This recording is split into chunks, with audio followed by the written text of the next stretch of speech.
செங்கோடி மக்கள் நல சங்க கோரிக்கை கூட்டை விளக்கி பேசுவதற்காக அன்புடன் அழைக்கின்றோம். முன்னிலை வகித்திருக்கும் விருதாசலம் வடக்கோட்டை செயலாளர் குணசேகரன் அவர்களே, விவசாய சங்க மாவட்ட செயலாளர் கணேசன் அவர்களே, மாதர் சங்க மாவட்ட செயலாளர் கலைவாணி அவர்களே, காமாபுரம் ஒன்றிய செயலாளர் தமிழ்ச்செல்வன் அவர்களே, இருளப்புரட்சி செந்தில் அவர்களே, பெரிய காப்பாங்குளம் மணிகண்டன் அவர்களே, மாவட்ட துணை செயலாளர் மாதர் சங்கம் மீனாட்சி அவர்களே,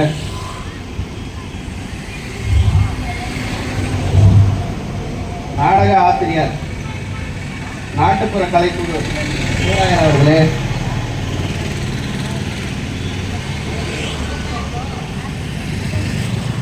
மற்றும் கோரிக்கை விளக்குவர ஆற்ற இருக்கும் நமது செங்கோடி மக்கள் நல சங்க ஆலோசகர் சேகர் விஜயபாண்டியன் அவர்களே, சட்ட ஆலோசகர் மக்கள் வழக்குரைஞர் தோழர் பரமசிவம் அவர்களே,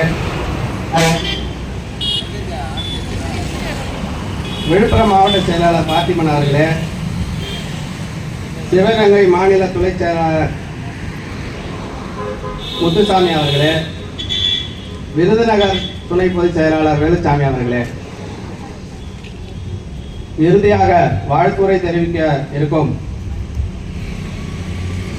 தமிழ் தேச விடுதலை கட்சி தலைவர் தோழர் செந்தமிழ் குமரன் அவர்களே,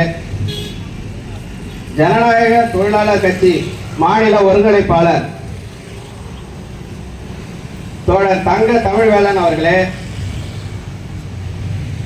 செந்தமிழ் சமூக கல்வி மேம்பாட்டு அரங்கம் மாநில செயலாளர் தோழர் மழவை சிங்காரவேலன் அவர்களே, இறுதியாக நன்றியுரையாற்றிருக்கும் தமிழ்நாடு செங்கோடி மக்கள் நல சங்கத்தின் மாநில பொருளாளர் ராமச்சந்திரன் அவர்களே, உங்கள் அனைவரையும் வருக வர வரவேற்று தமிழ் மொழியை இந்திய ஆட்சி மொழியாக கொண்டு வர வேண்டும், சிவகங்கை கீழடி தொல்லியல் ஆய்வு முடிவுகளை அரசிதழில் வெளியிட வேண்டும், ஏழை எளியோர் பயணிக்கும் ரயில் பெட்டிகளில் முன்பதிவில்லாத பெட்டிகள் முன்பக்கம் ஒன்றும் பின்பக்கம் ஒன்றும் தான் இருக்கிறது, அதை முன்பக்கம் 4 பின்பக்கமாக 4 என 8 பெட்டிகளை ஏழை எளியோர் பொதுமக்கள் பயணிப்பதற்காக இணைக்க வேண்டும் என்றும் தமிழ்நாடு செங்கோடி மக்கள் சங்க சார்பாக கேட்டுக்கொள்கிறோம். மணக்கொள்ளை வரவை கிராமத்தில் உள்ள அரசு புறம்போக்கு இடம் சுமார் ஒரு 5 ஏக்கருக்கு மேல இருக்கு. அது நம்ம தாசில்தார் கிட்ட வந்து மனு கொடுத்தாங்க, ஊர் பொதுமக்கள் சேர்ந்து வந்து கொடுத்தாங்க. இந்த நிலத்தை வந்து அளவீடு செய்து ஆக்கிரமிப்பு அகற்றி வீடு இல்லாம நிலவரம் எதுவுமே இல்லாம ஒரு வீடு சொந்த வீடு கூட இல்லாத ஏழைகளுக்கு இலவச மனப்பட்டா போட்டு கொடுக்கணும்னு சொல்லி கடந்த 5 ஆண்டுகளா போராடிட்டு இருக்கிறாங்க. இது வரைக்கும் வட்டாட்சியர் அவர்கள், இதற்கு முன்னிருந்த வட்டாட்சியர் அவர்கள் நான் செய்து கொடுக்குறேன் அப்படின்னு சொல்லி உறுதியளிச்சிருந்தாங்க. ஆனா இது வரைக்கும் அதை செஞ்சு கொடுக்கல. அந்த வட்டாட்சியருக்கு வந்து வேற இடத்துக்கு டிரான்ஸ்பர் ஆகி போயிட்டாங்க. இப்ப வந்திருக்கிறவங்கள்ட்டையும் கொடுத்துருக்கு. ஆனா இது வரைக்கும் அதை பத்தி இவங்க எதுவும் நடவடிக்கை எடுக்கல. அதை உடனே பரிசீலனை செஞ்சு ஏழை எளிய வீடு இல்லாத ஏழைகளுக்கு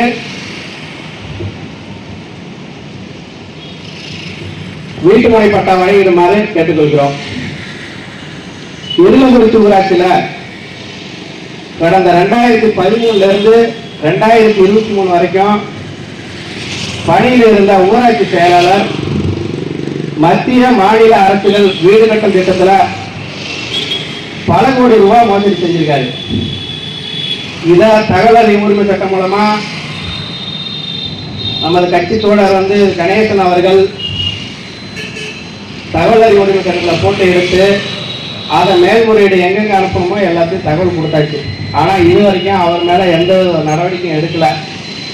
அதுக்கு பதிலாக அவரை ப்ரொமோஷன் கொடுத்து மேல் பதவிக்கு அனுப்பியிருக்காங்க. ஒரு குற்றவாளியை குற்றம் சாட்டப்பட்ட நபருன்னு சொல்லி எல்லா ஆதாரங்களோடு கொண்டு வந்து ஒப்படைச்சோம்.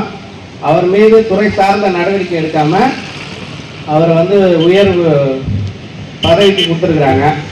அவர் மேல சிபிஐ விசாரணை நடத்தி பொதுமக்களுக்கிட்ட இருந்து இவர் ஏமாற்றி பிடுங்கின அரசு பணத்தை, பொதுமக்கள் பணத்தை திரும்பி அரசாங்கம் பறிமுதல் செய்யணும்னு இந்த கோரிக்கை விளக்க கூட்டம் சார்பாக கேட்டுக்கிறோம். அதுபோல எல்லக்குறிச்சி வருவாய் கிராமத்தில் வசிக்கும் திரு செந்தில் என்பவருக்கு அவங்க குடும்பத்தில் இருக்கிறவங்க சேர்ந்து எல்லாம் வந்து இப்போ இவர் பேரில் வந்து கரையம் பாகத்தர்கள்லாம் சேர்ந்து இவர் பேரில் கரையம் எழுதி வச்சுட்டாங்க. ஒரு 15 சென்ட் இடம். அதே ஊரை சார்ந்த கோதண்டபாணி என்பவர் தவறான ஆதாரங்கள்லாம் கொண்டு வந்து இங்க கொடுத்து சமர்ப்பிச்சு அவர் பேருக்கு எந்த ஒரு ஆதாரமே இல்லை, அவர் பேருக்கு பட்டா மாற்றி வச்சிருக்காரு. ரிஜிஸ்டர் ஆபீஸ்ல பதிவு செய்யப்பட்டது செந்தில் பேர்ல. அவர் பதிவு செய்யும் போது அனைத்து ஆவணங்களையும் சமர்ப்பிச்சு தான் அங்க ரிஜிஸ்டர் பண்ணாங்க.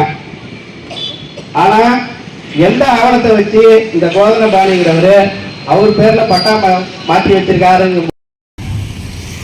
அந்த 1.5 கிலோமீட்டர் வந்து பாத்தீங்கன்னா ஒரு பஸ் போகலாம். ஒரு பஸ்ஸுக்கு அப்புறம் வேற ஏதாவது குறுக்க 2 வீலர் வந்தா கூட அதை கீழே விழுந்துட வேண்டிதான். அந்த மாதிரி ஒரு ஆபத்தான இடம். பல விபத்துகள் நடந்திருக்கு, பல உயிர் சேதங்களும் ஏற்பட்டிருக்கு. ஆனால் இதை எதையுமே கண்டுக்கல. இந்த விருதாசலம் நிர்வாகம் எதையுமே கண்டிக்கல. இதை உடனடியாக நடவடிக்கை எடுத்து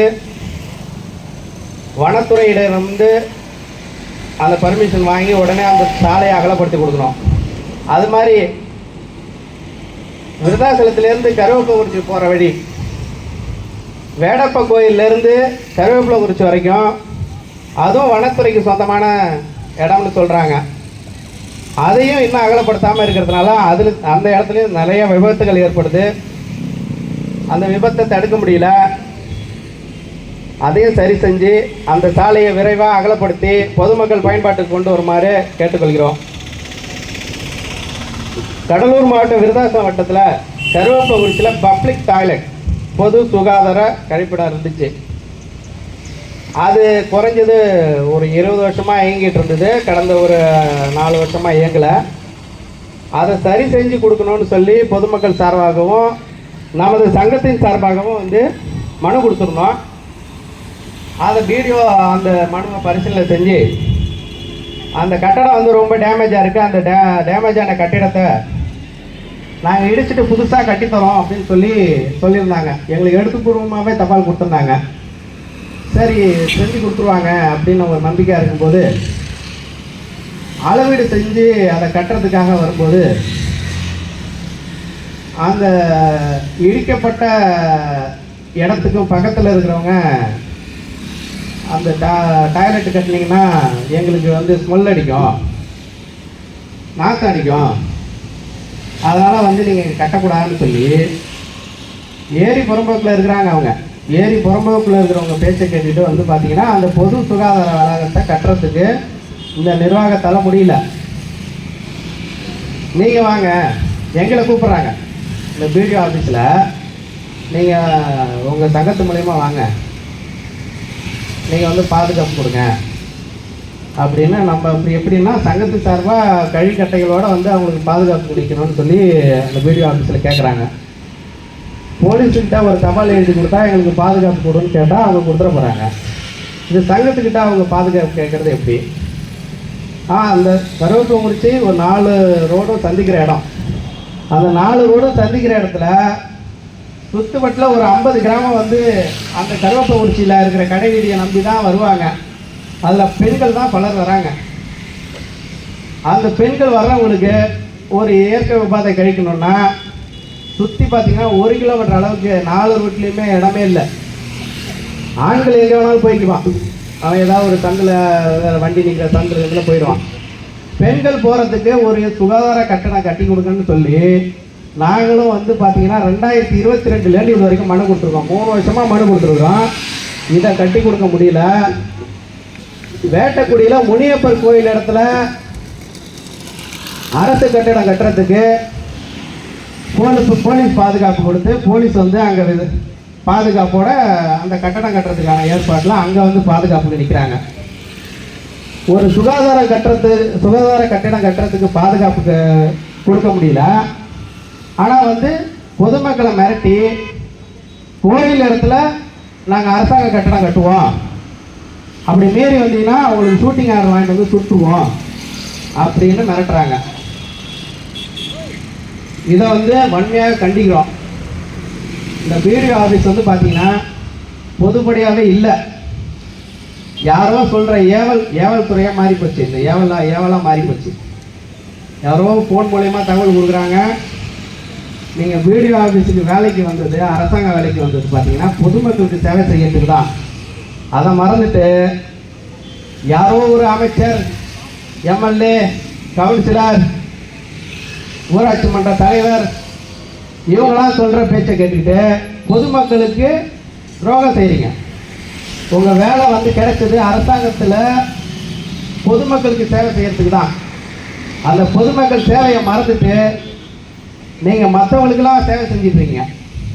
அந்த சேவை எதுக்காகன்னு எல்லாத்துக்குமே தெரியும், ஊர் மக்கள் எல்லாத்துக்குமே தெரியும் நீங்கள் எதுக்காக சேவை செய்கிறீங்க. நீங்கள் பொது சேவை ஒன்றும் செய்யலை. அதெல்லாம் கொஞ்சம் நிறுத்திக்கிட்டு பொதுமக்களுக்கான சேவையை செஞ்சு நீங்கள் எதுக்கு வேலைக்கு வந்தீங்களோ அந்த வேலையை உறுதியாக செய்யுங்க. வட்டம் மணக்கொல்லை கிராமத்தில் கிழக்கு காலனி அம்பேத்கர் தெருவில் வந்து 30 வருஷத்துக்கு மேலே 40 வருஷம் கூட ஆகலாம், ஒரு 15 குடும்பம் வந்து வீடு கட்டி வாழ்ந்துட்டுருக்குறாங்க. அரசு புறம்போக்கு இடம் தான் அது. வீடு கட்டி வாழ்ந்துட்டுருக்குறாங்க. அதில் இபி சர்வீஸ்லேருந்து வீட்டு வரியிலேருந்து எல்லாம் வச்சுருக்குறாங்க. அவங்களும் ஒரு 5 வருஷமாக வந்து அந்த இடத்த வந்து எங்களுக்கு பட்டா போட்டு கொடுங்கன்னு சொல்லி பலமான மனுக்கள் வந்து கொடுத்துட்டாங்க. தாசில்தார்கிட்ட கொடுத்துட்டாங்க, சப் கலெக்டர்கிட்ட கொடுத்துட்டாங்க, மாவட்ட செயலாளர்கிட்ட மாவட்ட கலெக்டர்கிட்ட கொடுத்துட்டாங்க. எந்த ஒரு பலனும் இல்லை. அவங்கள வந்து நாங்கள் சங்கத்து மூலியமாகவும் போய் மனு கொடுத்தோம். அவங்கள வந்து பரிசீலனை பண்ணுங்க, அவங்களுக்கு வேறு எங்கேயும் இடம் கிடையாது, எந்த இடமும் இல்லை, அவங்க பேரில் வந்து ஒரு சின்ன ஒரு மனை கூட கிடையாது, நீங்கள் சர்வே பண்ணிக்கங்க, முழுமையாக பரிசீலனை பண்ணிவிட்டு கொடுங்கன்னு சொல்லி கேட்டோம். அதை வந்து செவி சாய்க்க மறுக்கிறது இந்த வட்டாட்சியர் அலுவலகம். இதோ பார்க்க வரேன், இதோ வந்து செஞ்சிடறேன் அப்படின்னு சொல்லி மணியார்லேருந்து சர்வேயர்லேருந்து எல்லாம் சொல்கிறாங்க. ஆனால் இது வரைக்கும் வந்து அதை பார்த்ததும் இல்லை, அதை செஞ்சு கொடுக்க மாதிரியும் இல்லை. இல்லை தனி வட்டாட்சியர்கிட்டையும் பல முறை மனு கொடுத்துருக்குறோம். தனி வட்டாட்சியரை பார்க்கவும் முடியல. அந்த தனி வட்டாட்சியரோட அசிஸ்டண்ட்டை தான் நாங்களும் போய் பார்த்துட்ருக்குறோம். நாங்கள் வர்றப்பெல்லாம் அவர் சீட்லேயே இருக்கிறதில்ல, உடம்பு சரியில்லை, லீவாக இருக்காங்கன்னு சொல்கிறாங்க. லீவில் இருந்தாங்கன்னா தனியாக அவங்களுக்குன்னு ஒரு பொறுப்பாக வேற ஆளாக போடுவாங்கல்ல. ஆனால் வந்து எதையுமே செய்யலை. கேட்டால் வந்து அவர் வரட்டும், அவர் வந்ததுக்கு அப்புறம் செஞ்சு கொடுக்குறோம் அப்படின்னு சொல்லி இதையே ஒரு காரணமாக சொல்லிட்டு இருக்காங்க. இப்போது இதில் வந்து தமிழ்நாடு செங்கோடி மக்கள் நல சங்கம் வந்து பொதுமக்களுக்காக, இல்லாதப்பட்ட மக்களுக்காக, அவர்களுக்கு தேவையானதை அரசாங்கத்திடம் கேட்டு பெற்றுத்தரணும், அவங்களுக்கான உரிமையை வாங்கி தரணுங்கிற நோக்கத்தோட இந்த சங்கம் ஆரம்பிக்கப்பட்டு ஓராண்டு முடிய போகுது. இதற்கு பொதுமக்களும் அரசு அதிகாரிகளும் ஒத்துழைப்பு கொடுக்குமாறு கேட்டுக்கொண்டு விடைபெறுகிறேன். வணக்கம். பிரச்சனைக்கு தீர்வு கண்ட அருமை தோழர்கள், எமது தமிழ் தேச விடுதலை கட்சியினுடைய தலைவர் தோழர் செந்தமிழ் குமரன் அவர்களே, ஜனநாயக தொழிலாளர் கட்சியினுடைய மாநில ஒருங்கிணைப்பாளர் போற்றுதற்குரிய தோழர் தங்க தமிழ்வேலன் அவர்களே, செந்தமிழ் சமூக கல்வி மேம்பாட்டு அறக்கட்டளை மாநில செயலாளர் தோழர் மடவை சிங்காரவேலன் அவர்களே, அனைவருக்கு பின்னாலே நன்றி உரையாற்ற இருக்கின்ற மரியாதைக்குரிய நண்பர் தோழர் ராமச்சந்திரன் அவர்களே, உங்கள் அத்துணை பேருக்கும் எனது முதற்கண் வணக்கத்தை தெரிவித்துக் கொண்டு இங்கே கோரிக்கை விளக்கமாக நடைபெற்றுக் கொண்டிருக்கக்கூடிய இந்த நிகழ்வு, எனக்கு முன்னாலே பேசிய தோழர் சொன்னார்கள், ஒரு தவறு செய்த அதிகாரி அவர் தவறை வெளிப்படையாக எடுத்துக்காட்டியும் பதவி உயர்வு கொடுக்கப்பட்டிருக்கிறது என்று. ஆகவே சொல்வார்கள், பேய் அரசாண்டால் திறந்தெங்கும் தாத்திரங்கள். நாமெல்லாம் அண்மை காலத்தில் கேள்விப்பட்டோம் ஒரு செந்தில் பாலாஜியை பற்றி. ஆக இங்கு அரசு அதிகாரிகளும் அரசியல்வாதிகள் பாணியிலே தவறு செய்தால் பதவி உயர்வு என்ற இலக்கிலே வந்துவிட்டார்கள். ஆகவே நாம் ஒன்றை புரிந்து கொள்ள வேண்டும். ஒரு ஜனநாயக குடியரசு இந்திய நாடு, இதனுடைய டெமோக்ராட்டிக் சட்டம்னு சொல்லுவாங்க. Government of the people, for the people, by the people. இது ஒரு ஜனநாயக குடியரசு. மக்களுக்காக மக்களாட்சியாக தேர்ந்தெடுக்கப்படுவதுதான் ஜனநாயகம். ஒரு ஓய்வு பெற்ற அரசு ஊழியர்களுடைய கண்டன ஆர்ப்பாட்டம், அந்த நிகழ்வுக்கு மரியாதை கொடுத்து நாமும் போராளி என்ற அடிப்படையிலே அவருடைய களம் முடிவுக்கு வந்த பிறகு எங்களுடைய போராட்ட களம் இந்த அனல் பொருட்டும் வெயிலிலும் அனல் பொருட்டும் இந்த கோரிக்கை பொதுக்கூட்டமாக நடந்து கொண்டிருக்கிறது அருமை தோழர்களே. ஆக இந்த மக்களுக்கான பிரதிநிதிகள் ஆட்சி, நீதி, நிர்வாகம் என்று சொல்வார்களே. ஆக நான் சார்ந்திருக்கக்கூடிய நீதித்துறை, அதில் ஊழல் என்று சொல்வதற்கு நான் தயாராக இல்லை. எங்கே ஒன்று ரெண்டு இல்ல நீதிபதி பேரை சொல்லி யாராவது செய்வான் என்போல வழக்கறிஞர். ஆனா பாக்கி ரெண்டும், நாலாவது இருக்கக்கூடிய மீடியாவும், நாலாவது ஜனநாயகத்தினுடைய நான்காவது தூண் என்று சொல்லக்கூடிய அந்த மீடியாவும் இன்னைக்கு தவறு கொடுத்த ஒரு செய்தி, தவறு இல்லாத ஒரு செய்தி அப்படி போயிட்டு இருக்கு. இதான் வட்டத்துக்குரிய விஷயம். ஒரு ரூபாய் நலத்திட்டம் அடிமட்டத்தில் இருக்கக்கூடிய உழைக்கும் மனிதனுக்கு அரசினுடைய சலுகையாக கிடைக்க வேண்டும் என்றால் அதற்காக அரசாங்கம் 1 ரூபாய் செலவு பண்ணுது, 2 ரூபாய் செலவு பண்ணுது. ஆக அது யாருக்கு செலவு பண்ணுது? மக்களுடைய வரிப்பணத்திலே சம்பளமாக வாங்கிக் கொண்டு மக்கள் விரோத போக்கில் ஈடுபடக்கூடிய இந்த அரசு அதிகாரிகளுக்காக. ஆக தன்னுடைய கடமைகளை மறந்துவிட்டு ஊழல் பெறுவதனுடைய அழுத்தத்துக்கு செய்தித்தாழ்த்து போவது. தோழியை சொன்னாங்க அறிவழகி, யாரோ ஒரு ஏபிடிஓவோ டெப்டி பிடிஓவோ உங்க புளியப்பாறை வந்து மனு கொடுக்க போகுங்க. ஆக நாங்கெல்லாம் இந்த கூடியிருக்க தோழர்களோ நானும் கடவுள் மறுப்பாளர்கள், இறை நம்பிக்கை அற்றவர்கள். ஆனால் ஒரு சாமானிய மனிதனுடைய அடிப்படை சுதந்திரம் மறிக்கப்படுகிறது என்றால் அந்த வழிபாட்டு உரிமை கிடையாதா? குலதெய்வம், சிறு தெய்வங்கள் உருவாக்கப்பட்டது இருக்குங்க. நம்ம ஆள் காது குச்சிப்பான், கெடா வெட்டுவான், மொட்டை போட்டுவான். இது தமிழ் பண்பாடு, கலாச்சாரம், நாகரிகம், கற்புநெறி கூட சேர்ந்த ஒரு வரலாறு. புனியப்பாறை வழிபடுறது, வீரநாடு வழிபடுறது, ஐநாடு வழிபடுறது, மாரியாத்தா கோயில்ல கூடி காட்சி ஊட்டுறது, இதெல்லாம் கலாச்சாரத்தோடு சேர்ந்த வழிபாடு. இதுக்கு மதிப்பளிக்க முடியாத ஒரு மக்களுக்கு அதிகாரி அந்த வழிபாட்டு உரிமையை, அடிப்படை சட்டத்தை மீறுகின்ற அளவில் அவருடைய பேச்சுங்க கருத்து பார்க்கிறீங்க. ஒரு மக்களுக்கான அதிகாரி பிடிஓ ஆஃபீஸ்ல ஏபிடிஓவோ டெப்டி பிடிஓ சொல்றாரு, உங்க முடியப்பாறை வந்து மனு கொடுக்க போகுங்க. எவ்வளவு அச்சமான போக்கு. ஆக எண்ணி பார்க்க வேண்டும் உழைக்கும் மக்களே. இன்றைக்கு மக்களுக்காக பணியாற்றக்கூடிய அரசு அதிகாரிகள், அரசு கேந்திரங்கள், உரைகள் கெட்டுக் கொண்டிருக்கிறது. அதிகார வர்க்கம் எப்படி ஆட்டி படிக்கிறதோ அதற்கு தகுந்தார் போல் மக்கள் விரோத போக்கிலே ஈடுபடுகிறார்கள். ஆக இந்த தோழர் அருமையா முதலில் சொல்றாரு, இவருடைய பூர்வீகம் யாரு, எந்த அடிப்படையில் நாங்க தென்பொடி மக்கள் இயக்கம் உருவாக்கப்பட்டிருக்கிறோம், யாரை பின்பற்றி இந்த அரசியல் போக்கு இருக்குங்கிறத நீங்க கவனிக்கணும். சராசரியா இருக்க மேல் மட்டத்தில் சூட்கேஸ், கீழே கவரிங்கிற வாங்குற கம்யூனிஸ்டுகள் நாங்க கிடையாது. ஆகவே நாங்கள் எல்லாம் போராளிகள், தமிழ் தேசியவாதிகள். நாங்க இந்த வெயில்ல மக்கள் பிரச்சனைக்காக கூடியிருக்கிறோம்னா எங்களுடைய கருத்துரையுடைய ஆழத்தை என்ன மன தெளிவை நீங்க கொஞ்சம் சிந்திச்சு பாருங்க. ஆக 18ஆம் தேதி ஒரு போராட்டத்தை இந்த தோழியர் அறிவித்திருக்காங்க. எங்களுக்கு அடிப்படை உரிமையாக, ஜனநாயக உரிமையாக குடிமக்களை அங்கீகரிக்கக்கூடிய மத்திய அரசு, ஒன்றிய அரசு கொடுத்த ஆதார் கார்டு இங்க மாநில அரசு கொடுத்த அந்த ரேஷன் கார்டு ரெண்டையும் திரும்ப எந்த அதிகாரி மாமா வந்ததோ அந்த அதிகாரியை ஒப்படைக்க போறாங்க. ஆக ஜனநாயக உரிமை மறுக்கப்படுகிறது. நான் ஏன் உங்களிடம் குடிமக்களாக இருக்க வேண்டும் என்ற அடிப்படையில் ஆகவே தோழர்களை ஒழிக்கும் மக்களாகிய நீங்கள் நினைத்து பார்க்க வேண்டும். இன்றைக்கு பல்வேறு பிரச்சனைகள் அண்மையில வராங்க, பேசுறாங்க, பாராட்டுறாங்க, வெற்றி விழா கொண்டாடுறாங்க.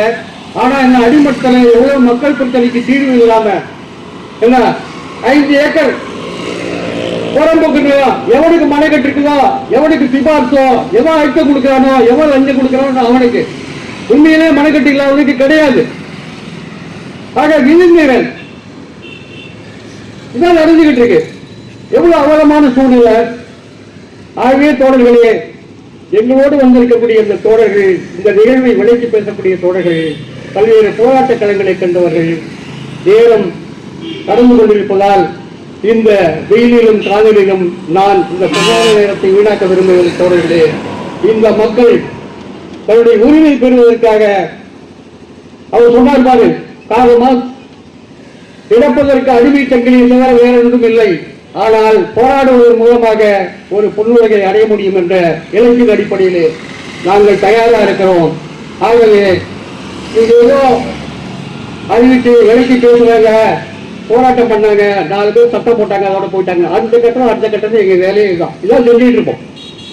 நீங்க நிம்மதியா தூங்க முடியாது, நிம்மதியா பணி செய்ய முடியாது. ஆக இந்த மக்கள் கேட்கக்கூடிய ஜனநாயக உரிமையை நிலைநாட்டி கொடுங்க, அது உங்க கடமை என்று எனக்கு வாய்ப்பளித்தமைக்கு நன்றியை கூறி, அடுத்தபடியா தோழர்கள் சிறப்பான ஒரு விளக்குரை ஆற்ற இருப்பதாலே வாய்ப்பளித்த நன்றி கூறி விடைபெறுகிறேன். நன்றி, வணக்கம்.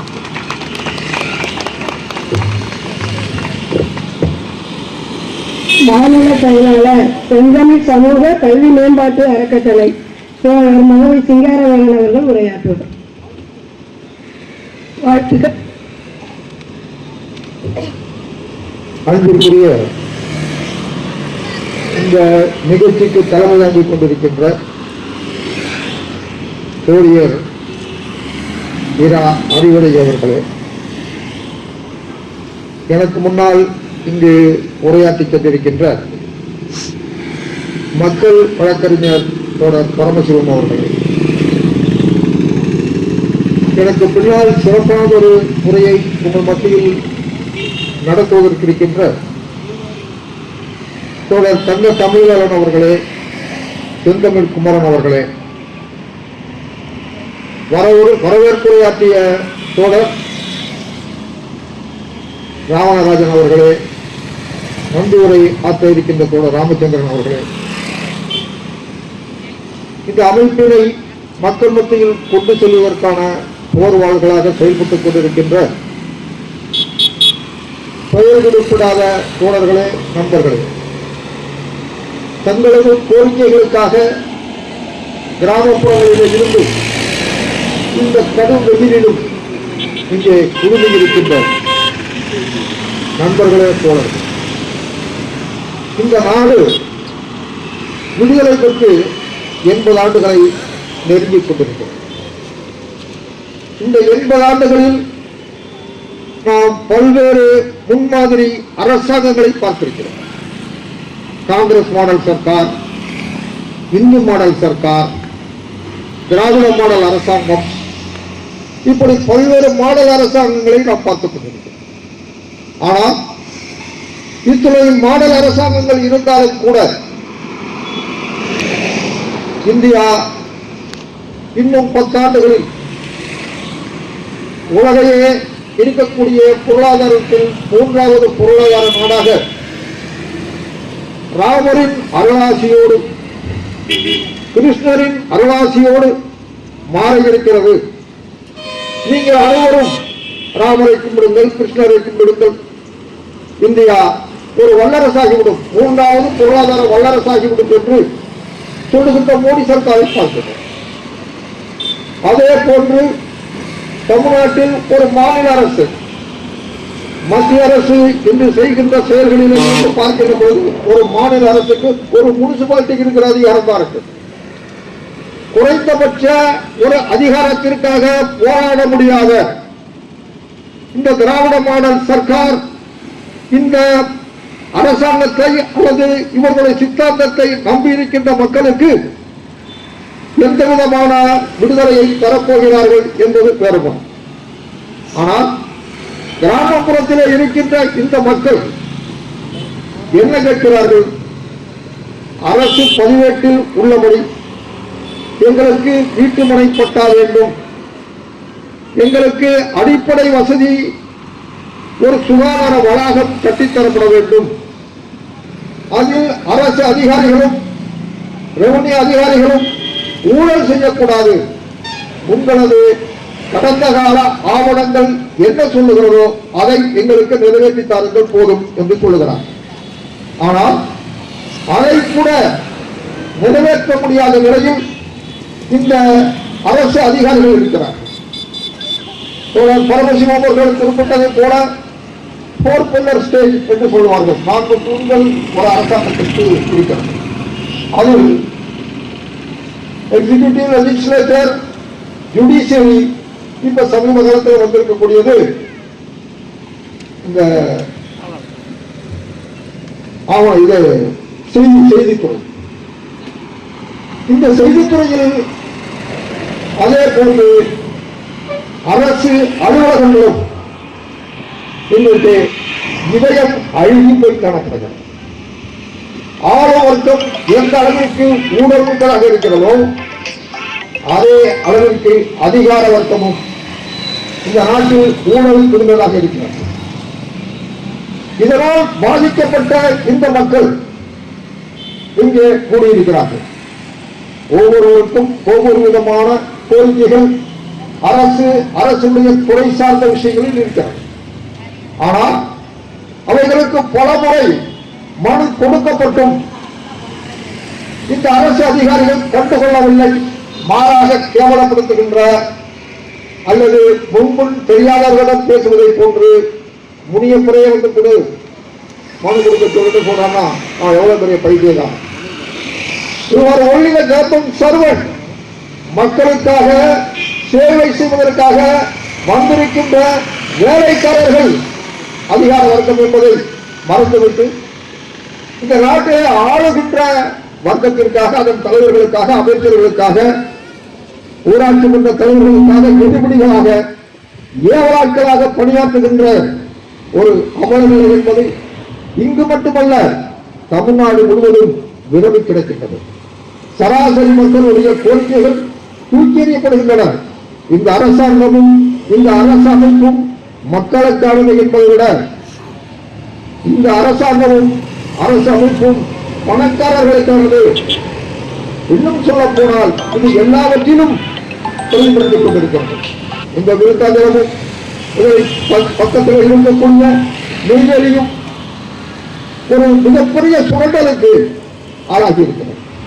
ஒரு 10-15 ஆண்டுகளுக்கு முன்னால் இங்கே கிணறுகளில் தண்ணீர் இருந்தது. ஆனால் இன்றைக்கு எந்த கிணற்றிலும் தண்ணீர் இல்லை. விருத்தாச்சலத்தில் எந்த கிணற்றிலும் தண்ணீர் இல்லை, வெறும் பாய் கிணறு. காரணம், பக்கத்தில் இருக்கக்கூடிய நெய்வேலி சுரங்கங்கள் நவீன தொழில்நுட்ப அடிப்படையில் தண்ணீரை உறுத்துகின்ற காரணத்தினால் பாலைவனமாக்கிக் கொண்டிருக்கிறது. நிலத்தை இழந்த விவசாயிகளுக்கு புதிய இழப்பீடு கொடுக்கப்பட்டிருக்கிறதா என்றால் கொடுக்கப்படவில்லை. அதே போன்று இன்றைக்கு நாங்கள் சார்ந்திருக்கின்ற டெல்டா மாவட்டமும் கூட இன்றைக்கு மீத்தேன் வாயு எடுக்கிறேன், எண்ணெய் எடுக்கிறேன் என்ற பெயரில் பாலைவனமாகிக் கொண்டிருக்கிறது. நகர்ப்புறத்தில் இருக்கக்கூடிய பெரும் முதலாளிகளுடைய வாழ்க்கை மேம்பட வேண்டும் என்பதற்காக கிராமப்புற பொருளாதாரம் சூறையாடப்பட்டுக் கொண்டிருக்கிறது. இந்த மாநில அரசாலும் மத்திய அரசை விமர்சித்துக் கொண்டிருப்பதாக சொல்லுகின்ற திராவிட மாடல் சர்க்கார் கூட கிராமப்புற கௌரவ ஏழைகளாக இன்றைய தினம் விவசாயிகளை மாற்றியிருக்கிறது, மாற்றிக் கொண்டிருக்கிறது. ஆகவே இங்கே இருக்கின்ற அதிகாரிகளுக்கு நாங்கள் கேட்டுக்கொள்வதெல்லாம் மணக்கொள்ளை அரசு நத்தம் புறம்போக்கில் சுமார் 4 ஏக்கர் சுடுகாட்டு பாதையையும் கோயில் என தனிநபர் ஆக்கிரமிப்பு, சுடுகாட்டு பாதையை அமைத்திருவார், கோயிலையும் ஆக்கிரமித்திருவார். ஏன் அந்த இடத்தை அளவீடு செய்து அகற்றப்படவில்லை என்று நாங்கள் கேட்கிறோம். அதே போன்று இனவக்குறிச்சியில் நிலமற்ற ஏழைகளுக்காக ஒதுக்கிய 500 ஏக்கர் நிலம் ஒரே குடும்பத்தைச் சேர்ந்த நபர்களுக்கு, ஏற்கனவே நிலம் இருக்கக்கூடிய நபர்களுக்கு, அதே போன்று அரசு எந்திரத்தில் பதிவளிக்கக்கூடிய நபர்களுக்கு, அதே போன்று ஒரே குடும்பத்தில் உள்ள பல நபர்களுக்கு வழங்கப்பட்டிருக்கிறது. அதை மீண்டும் மறு சர்வே நடத்தி உரியவர்களுக்கு திருப்பித் தர வேண்டும் என்று நாங்கள் கேட்கிறோம். அதே போன்று மணக்கொள்ளை ஊராட்சியில் வீடு கட்டி 15 ஆண்டுகளுக்கு மேலாக குடியிருந்து வருகின்ற பலருக்கும் வீட்டுமனை பட்டா இன்று வரை வழங்கப்படவில்லை. அதை வழங்க வேண்டும், அதற்கான ஆவணத்தை செய்ய வேண்டும் என்று கேட்டுக்கொள்கிறோம். வேட்டக்குடி கிராமத்தில் முனியப்பர் கோயிலுக்கான அந்த கோயிலை வழிபடுகின்ற மக்களுக்கான வழிபாட்டு உரிமையை பெறுவதற்கு அனைத்து முயற்சிகளையும் இந்த அரசு அதிகாரிகள் எடுத்துக்கொள்ள வேண்டும். இது இப்போதைக்கு வேண்டுகோளாக இருக்கிறது. இதற்கு பின்னால் நாங்கள் ஒரு கட்டவரையும் அலுவலகங்களில் இருக்கின்ற அதிகாரிகளையும் தொடர்பு கொண்டதற்கு பின்னாலும் இது நடக்கவில்லை என்பதற்காக நாங்கள் வீதிக்கு வந்திருக்கிறோம். வீதியில் எல்லா மக்களிடமும் எங்களுடைய பிரச்சனையை எடுத்து சொல்லிக் கொண்டிருக்கிறோம். இதற்கு பின்னாலும் அரசு எந்திரமும் அரசாங்கமும் தூங்குமையானால் எங்களது போராட்டம் என்பது வேறு மாதிரியாக இருக்கும் என்று சொல்லி கால சென்று கொண்டிருக்கின்ற காரணத்தினால் மற்ற தோழர்கள் பேசிவிட்டு இருப்பதனாலும் இவற்றை இந்த அரசு அதிகாரிகள் கவனத்தில் கொண்டு எந்த நிலையிலும் நாம் மக்களுடைய சேவகர்கள் என்பதை நீங்கள் மறந்துவிட வேண்டாம் என்று ஒரு பழைய அரசு ஊழியர் என்ற முறையில் உங்களுக்கு நினைவுபடுத்திக் கொண்டு இந்த வாய்ப்பிற்கு நன்றி தெரிவித்து தோழர் சேகா விஜயபாண்டியன் அவர்களுடைய பெருமுயற்சியால் இந்த நிலை நடைபெற்றுக் கொண்டிருக்கிறது. அவருக்கும் வாக்கினை தெரிவித்துக் கொண்டு போராடுகின்ற இந்த மக்களுக்கும் வாக்கை தெரிவித்துக் கொண்டு விடைபெறுகிறேன். நன்றி. அடுத்ததாக மாநில ஒருங்கிணைப்பாளர் ஜனநாயக தொழிலாளர் கட்சி தங்க தமிழ்வேலன் காட்டுரை பேசினார். தமிழ்நாடு செங்கொடி தொழிலாளர் சங்கத்தின் சார்பிலே நடந்து கொண்டிருக்கக்கூடிய கோரிக்கை விளக்க கூட்டத்திற்கு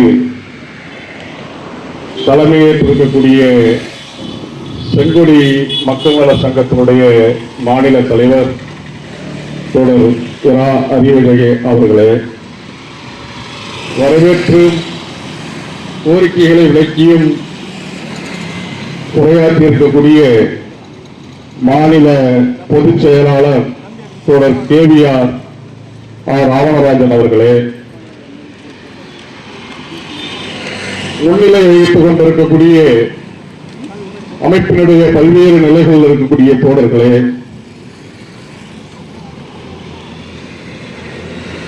செங்கொடி மக்கள் நல சங்கத்தை துவங்கி இளம் தோழர்களுக்கு பொறுப்புகளை வழங்கி சங்கத்தினுடைய ஆலோசகராக இருந்து வழிநடத்திக் கொண்டிருக்கக்கூடிய சேகா விஜயபாண்டியன் தோழர் அவர்களே, சங்கத்தினுடைய சட்ட ஆலோசகராக இருக்கக்கூடிய மக்கள் வழக்கறிஞர் தோழர் பரமசிவம் அவர்களே, எனக்கு முன்னால் உரையாற்றி இருக்கக்கூடிய உங்களுடைய மூத்த தோழர்களான தோழர் மதுரை சிங்காரவேலன் அவர்களே, இறுதியாக வாழ்த்துறை வழங்கவிருக்கின்ற தமிழ் தேச விடுதலை கட்சியினுடைய அன்பு தோழர் சந்திரகுமரன் அவர்களே, நன்றி உரை கூற இருக்கின்ற ராமச்சந்திரன் அவர்களே, நாட்டில் நல்லாட்சி நடந்து கொண்டிருப்பதாக மீண்டும் 2026 திராவிட மாடல் ஆட்சிதான் இந்தியாவிற்கு ஒரு பெரும் மாடலாக இருந்து கொண்டிருப்பது. திராவிட மாடல் மு.க. ஸ்டாலின் அவர்களுடைய ஆட்சி ஒரு வட்டாரத்தில், குறிப்பாக விருத்தாச்சலம் வட்டாரத்திற்குள்ளாகிய பல்வேறு கோரிக்கைகளை இங்கே தமிழ்நாடு செங்கோடி மக்கள் நல சங்கம் முன்வைத்து இந்த போராட்டத்தை நடத்தி கொண்டிருக்கிறது. விருத்தாச்சலத்தில் செங்கோடி மக்கள் நல சங்கம் மட்டும்தான் போராடி கொண்டிருக்கிறார்களா என்றால், நாடு முழுவதும் பல்வேறு இயக்கங்கள், சிறிய சிறிய அமைப்புகள் பல்வேறு போராட்டங்களை முன்னெடுத்துக் கொண்டிருக்கிறார்கள். எதற்கான போராட்டங்களை முன்னெடுத்துக் கொண்டிருக்கிறார்கள்? எப்படி செங்கோடி மக்கள் நல சங்கம் மக்களுடைய அடிப்படையான பிரச்சனைகளை ஒருவரும் சமூக நீதி ஆட்சி என்று சொல்லக்கூடிய, திராவிட மாடல் என்று சொல்லக்கூடிய ஆட்சி நடத்தி கொண்டிருக்கிற ஒரு முன்மாதிரியான ஆட்சியை நடத்தி கொண்டிருக்கிறோம் என்று பிதற்றி கொண்டிருக்கிற இந்த சூழலில் இன்னமும் வீட்டுமனை பட்டா இல்லை என்ற கோரிக்கை நாடு முழுவதும் இருந்து கொண்டிருக்கிறார். கடந்த வாரம் துணை முதலமைச்சராக இருக்கக்கூடிய உதயநிதி ஸ்டாலின் அவர்கள் கரூரிலே புதிய பேருந்து நிலையத்தை திறந்து வைத்து உரையாற்றுகின்ற போது அங்கே பயனாளிகளுக்கு 30,000க்கும் மேற்பட்ட இலவச வீட்டுமனை பட்டாக்களை வழங்கி இருக்கிறோம் என்று அந்த பேருந்து நிலைய திறப்பு விழாவிலே பெருமையாக சொல்லிக் கொண்டார்கள். அதேபோல் இந்த ஆட்சி திராவிட முன்னேற்ற கழகம் தேர்தல் அறிவிக்கின்ற போது தன்னுடைய தேர்தல் அறிக்கையிலே வீட்டுமனை பட்டா நாடு முழுவதும் யாருக்கெல்லாம் வழங்கப்படவில்லையோ அவர்களுக்கு எங்களுடைய ஆட்சி காலத்திலே முழுமையாக வழங்கி விடுவோம் என்று சொன்னார்கள். ஆனால் இவர்கள்தான் நகரங்களிலே வாழ்ந்து கொண்டிருக்கக்கூடிய சாதாரண ஏழை எளிய மக்களை ஆக்கிரமிப்பாளர் என்று சொல்லி நூற்றுக்கணக்கான ஆயிரக்கணக்கான காவலர்களை வைத்து அப்புறப்படுத்திக் கொண்டிருக்கிறார்கள். கிராமப்புறங்களிலே வீட்டுமனை பட்டா இல்லை என்று மனு கொடுப்பவர்களுக்கு பட்டா வழங்குவதற்கு மாறாக இவர்கள் எதை மக்கள் திட்டங்களாக தங்களுடைய கூட்டங்களில் வழங்குகிறார்கள் என்று தெரியவில்லை.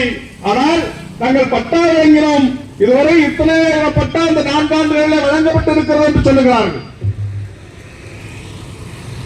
ஆனால் மணப்பள்ளி கிராமத்தில் பட்டா வழங்கப்படவில்லை என்று இங்கே தோழர்கள் முன்வைத்திருக்கிறார்கள். நாடு முழுவதும் கிராமப்புறத்தில் இருக்கக்கூடிய மக்கள் வீட்டுமனை இல்லாமல் வந்து கொண்டிருக்கிறார்கள். ஒருவேளை குடியிருந்திருக்க மழை இருந்தால் அதற்கு பட்டா இல்லாமல் இருந்து கொண்டிருக்கிறார்கள். இந்த அவலம் சமூக நீதி ஆட்சி என்று சொல்லக்கூடிய இவர்களுடைய இந்த மாடல் திராவிட மாடல் ஆட்சியிலே நடந்து கொண்டிருக்கிறது. இன்னும் இந்திய ஒன்றியத்தை ஆண்டு கொண்டிருக்கக்கூடிய மதவாதத்தை மட்டுமே அடிப்படையாக கொண்டிருக்கக்கூடிய பாரதிய ஜனதா கட்சியுடைய மதவெறிக்கு எதிராக நாங்கள் இருக்கிறோம் என்ற அரசியல் பிம்பத்தை உருவாக்கி கொண்டிருப்பவர்கள் அந்த மதவாத பிஜேபியினுடைய அனைத்து கொள்கைகளையும் திட்டங்களையும் இந்த மண்ணிலே நடைமுறைப்படுத்திக் கொண்டிருக்கிறார்கள். அரசியல் ரீதியாக நாங்கள் எதிராக இருக்கிறோம் என்று சொல்லிக் கொள்பவர்கள் அரசாங்கம் என்று வருகின்ற போது ஒன்றிய அரசாங்கத்தினுடைய கொள்கைகளை இந்த மண்ணிலே நடைமுறைப்படுத்துவர்களாக இருந்து கொண்டிருக்கிறார்கள். ஒன்றிய அரசுக்கு எதிராக இவர்கள் இங்கே வேற எதையை பற்றி பேசுவதற்கு தயாராக இல்லை. இந்திய ஒன்றியத்தை ஆண்டு கொண்டிருக்கக்கூடிய நரேந்திர மோடி தலைமையிலான அரசாங்கம் இந்தியாவில் இருக்கக்கூடிய 2 பெரும் முதலாளிகளுக்கு, அம்பானிக்கும் அதானிக்கும் கிட்டத்தட்ட 12 லட்சம் கோடி ரூபாயை வரிச்சலுகையாகவும் வங்கிக் கடனிலும் தள்ளுபடி செய்திருக்கிறார்கள். ஆனால் இங்கு ஏழை எளிய மக்கள் 100 நாள் வேலை செய்துவிட்டு அந்த 100 நாள் வேலைக்கு வாரம் ரூபாய் வழங்கக்கூடிய அந்த ஊதியத்தை வழங்குவதற்கு மாநில அரசாங்கம் எங்களுக்கு மத்திய அரசாங்கம் நிதி கொடுக்கவில்லை என்று சொல்லுகிறது.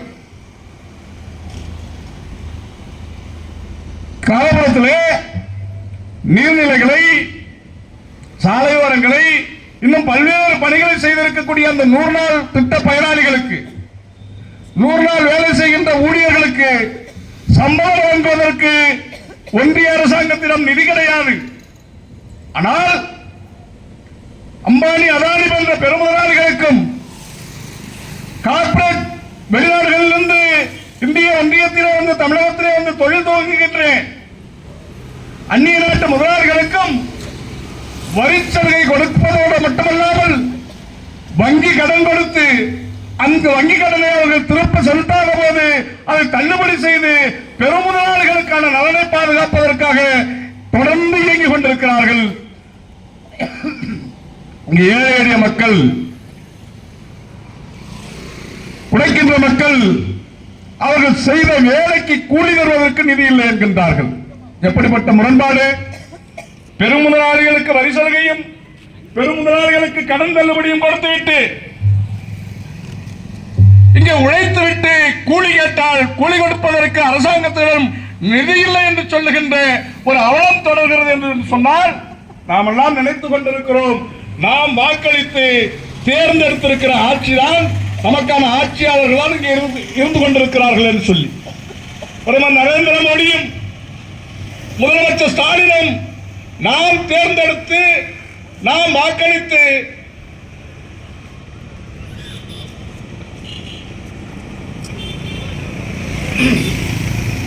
நமக்காக சேவை செய்வதற்காக நாம் தேர்ந்தெடுத்திருக்கிற நபர்கள் என்று நாம் நினைத்துக் கொண்டிருக்கிறோம். நிச்சயமாக நாம் தான் வாக்களித்தோம், நம்முடைய கரங்கள் தான் அவர்களுக்கு ஓட்டு போட்டது. ஆனால் அவர்கள் நாட்டு மக்களுக்கான தலைவர்களாக ஆட்சியாக நடத்தி கொண்டிருக்கிறார்களா என்பதுதான் நாம் கேட்க வேண்டிய கேள்வி. தேர்தல் அன்னைக்கு நம்முடைய விரல்களிலே கருமை வைக்கப்படுகிறது, நாம் வாக்களித்தால் நம்முடைய கடமையை செய்திருக்கிறோம் என்று. ஆனால் நாம் நம்முடைய கடமையை செய்கின்றோம். வாக்காளர் என்ற முறையிலே, நாட்டினுடைய குடிமகன் என்ற முறையிலே தேர்தல் அன்றைக்கு வாக்கை புறக்கணிக்காமல் ஓட்டு போடுவதை ஒரு கடமையாக நினைத்து நம்முடைய கடமையை, அந்த ஜனநாயக கடமையை நாம் நிறைவேற்றுகின்றோம். ஆனால் இங்கே ஆட்சி செய்பவர்கள் அதிகாரத்திற்கு வந்த பின்னால் நமக்கான கோரிக்கைகளை நிறைவேற்றுகின்றார்களா, எது மக்களுக்கு தேவை என்பதை பார்த்து அவர்களுக்கான அந்த அடிப்படை தேவைகளையாவது நிறைவேற்றுகின்றார்களா என்று சொன்னால் நிச்சயமாக இல்லை. இன்றைக்கு கிராமப்புறங்களிலும் வேலை குறைந்து வருகிறது. படித்து விட்டு இருக்கக்கூடிய இளைஞர்கள், இளம்பெண்களுக்கும் இன்றைக்கு வேலை உத்தரவாதம் கிடையாது என்கின்ற ஒரு அவலமான நிலை இருந்து கொண்டிருக்கிறார். இப்படிப்பட்ட மோசமான நிலையில் இருந்து கொண்டுதான் ஒன்றியத்தை ஆண்டு கொண்டிருக்கிற நரேந்திர மோடி அரசாங்கம் சொல்லுகிறது, இந்தியா உலகத்தினுடைய வல்லரசு நாடுகளில் ஒன்றாக வளர்ந்து வந்து கொண்டிருக்கிறது, விரைவில் வல்லரசு நாடாக மாறிவிடும் என்று கற்பனை கோட்டைகளை கட்டிக்கொண்டு அவர்கள் சொல்லிக் கொண்டிருக்கிறார்கள். ஆனால் தமிழ்நாடு இந்தியாவிலே முன்னேறிய மாநிலம். உலகத்திலே தமிழ்நாட்டை ஒப்பிட வேண்டும் என்று சொன்னால் இந்திய மாநிலங்களோடு ஒப்பிட முடியாது, உலக நாடுகள் சிலரோடு ஒப்பிட வேண்டும் என்று திராவிட மாடலுக்கு முட்டுக் கொடுக்கக்கூடிய திராவிட அறிவுஜீவிகள் சொல்லிக் கொண்டிருக்கிறார்கள். கிராமப்புறத்தினுடைய சாலைகள் குண்டும் குடியுமாக இருக்கிறது. கருவேப்பிலங்குறிச்சியிலே இருந்து இடிக்கப்பட்ட அந்த சுகாதார திட்ட வளாகம் அதே இடத்திலே கட்டிக் கொடுக்க வேண்டும் என்று கோரிக்கை வைத்திருக்கிறார்கள். ஆனால் இந்த அரசாங்கம் தான் சொல்லுகிறது, தமிழ்நாட்டு அரசாங்கம் சொல்லுகிறது, சுகாதாரத்துறை மிகவும் முன்னேறிய மாநிலமாக தமிழ்நாடு இருப்பதாக சொல்லுகிறார்கள். சுகாதாரத்துறையிலே மிகவும் முன்னேறிய மாநிலமாக தமிழ்நாடு இருப்பவருடைய லட்சியம் கருவேப்பிலங்குறிச்சியிலே இடிக்கப்பட்ட அந்த பொது சுகாதார திட்ட வளாகத்தை இடிக்கப்பட்ட இடத்திலே கட்ட முடியவில்லை என்று சொன்னால் இங்கே ஒரு ஒன்றிய நிர்வாகம் எதற்கு இருக்கிறது? அது யாருக்கு இடையூறாக இருக்கிறது? ஏற்கனவே இருந்த இடம் தானே, புதிய இடத்தை தேடி சொல்லும் போதுதான் அதற்கு தடை வரும். ஆனால் இருந்த இடத்திலே கட்டுவதற்கு அதற்கு தடை வருகிறது என்று சொன்னால் அங்கே தடையாக இருப்பது யார் இருக்கிறார்கள்? ஆளுங்கட்சியை சேர்ந்தவர்கள் இருக்கிறார்கள். திராவிட முன்னேற்ற கழகம் மக்களோடு நான் என்று ஸ்டாலின் இன்றைக்கு தமிழ்நாடு முழுவதும் கிராமப்புறங்களிலே மக்களிடம் கையெழுத்து வாங்கி கொண்டிருக்கிறார்கள். கட்சியில ஆட்கள் சேர்க்கின்ற வேட்டையை நடத்தி கொண்டிருக்கிறார்கள்.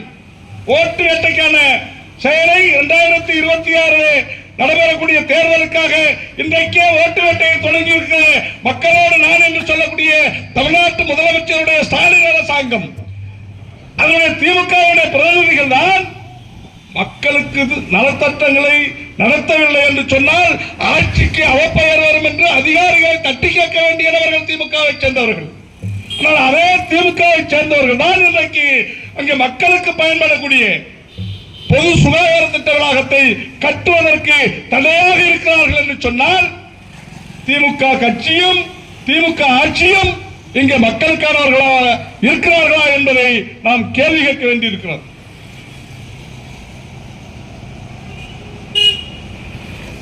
மக்களுக்கு நிதியும் ஒதுக்கப்பட்டிருக்கிறது. ஒரு ஒப்பந்தம் அறிவிக்கப்பட்டு விட்டால் ஒப்பந்தத்திற்கு ஒரு குறிப்பிட்ட காலம் உண்டு. அந்த குறிப்பிட்ட காலத்திலே அந்த ஒப்பந்த வேலை முடிக்கவில்லை என்று சொன்னால் அந்த ஒப்பந்த வேலை முடியும் வரை ஒப்பந்ததாரருக்கு அபராதம் போடுவதற்கு இருக்கிற வாய்ப்பு இருக்கிறது, அல்லது அந்த ஒப்பந்தத்தை ரத்து செய்வதற்கும் வாய்ப்பு இருக்கிறது.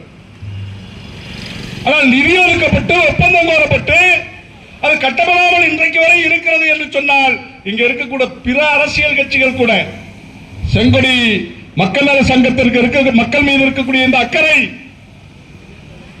மக்களுக்காக அரசியல் செய்கிறோம் என்று சொல்லி மக்களை திரட்டி கொண்டிருக்கிற இந்த பகுதியில் இயங்கிக் கொண்டிருக்கிற இந்த வட்டாரத்தில் இந்த மாவட்டத்தில் இயங்கிக் கொண்டிருக்கிற பிற அரசியல் கட்சிகளுடைய நிலைப்பாடு என்ன? அதாவது பொது சுகாதார திட்ட வளாகம் எங்கு இடிக்கப்பட்டதோ அந்த இடத்தில் தான் கட்டப்பட வேண்டும்.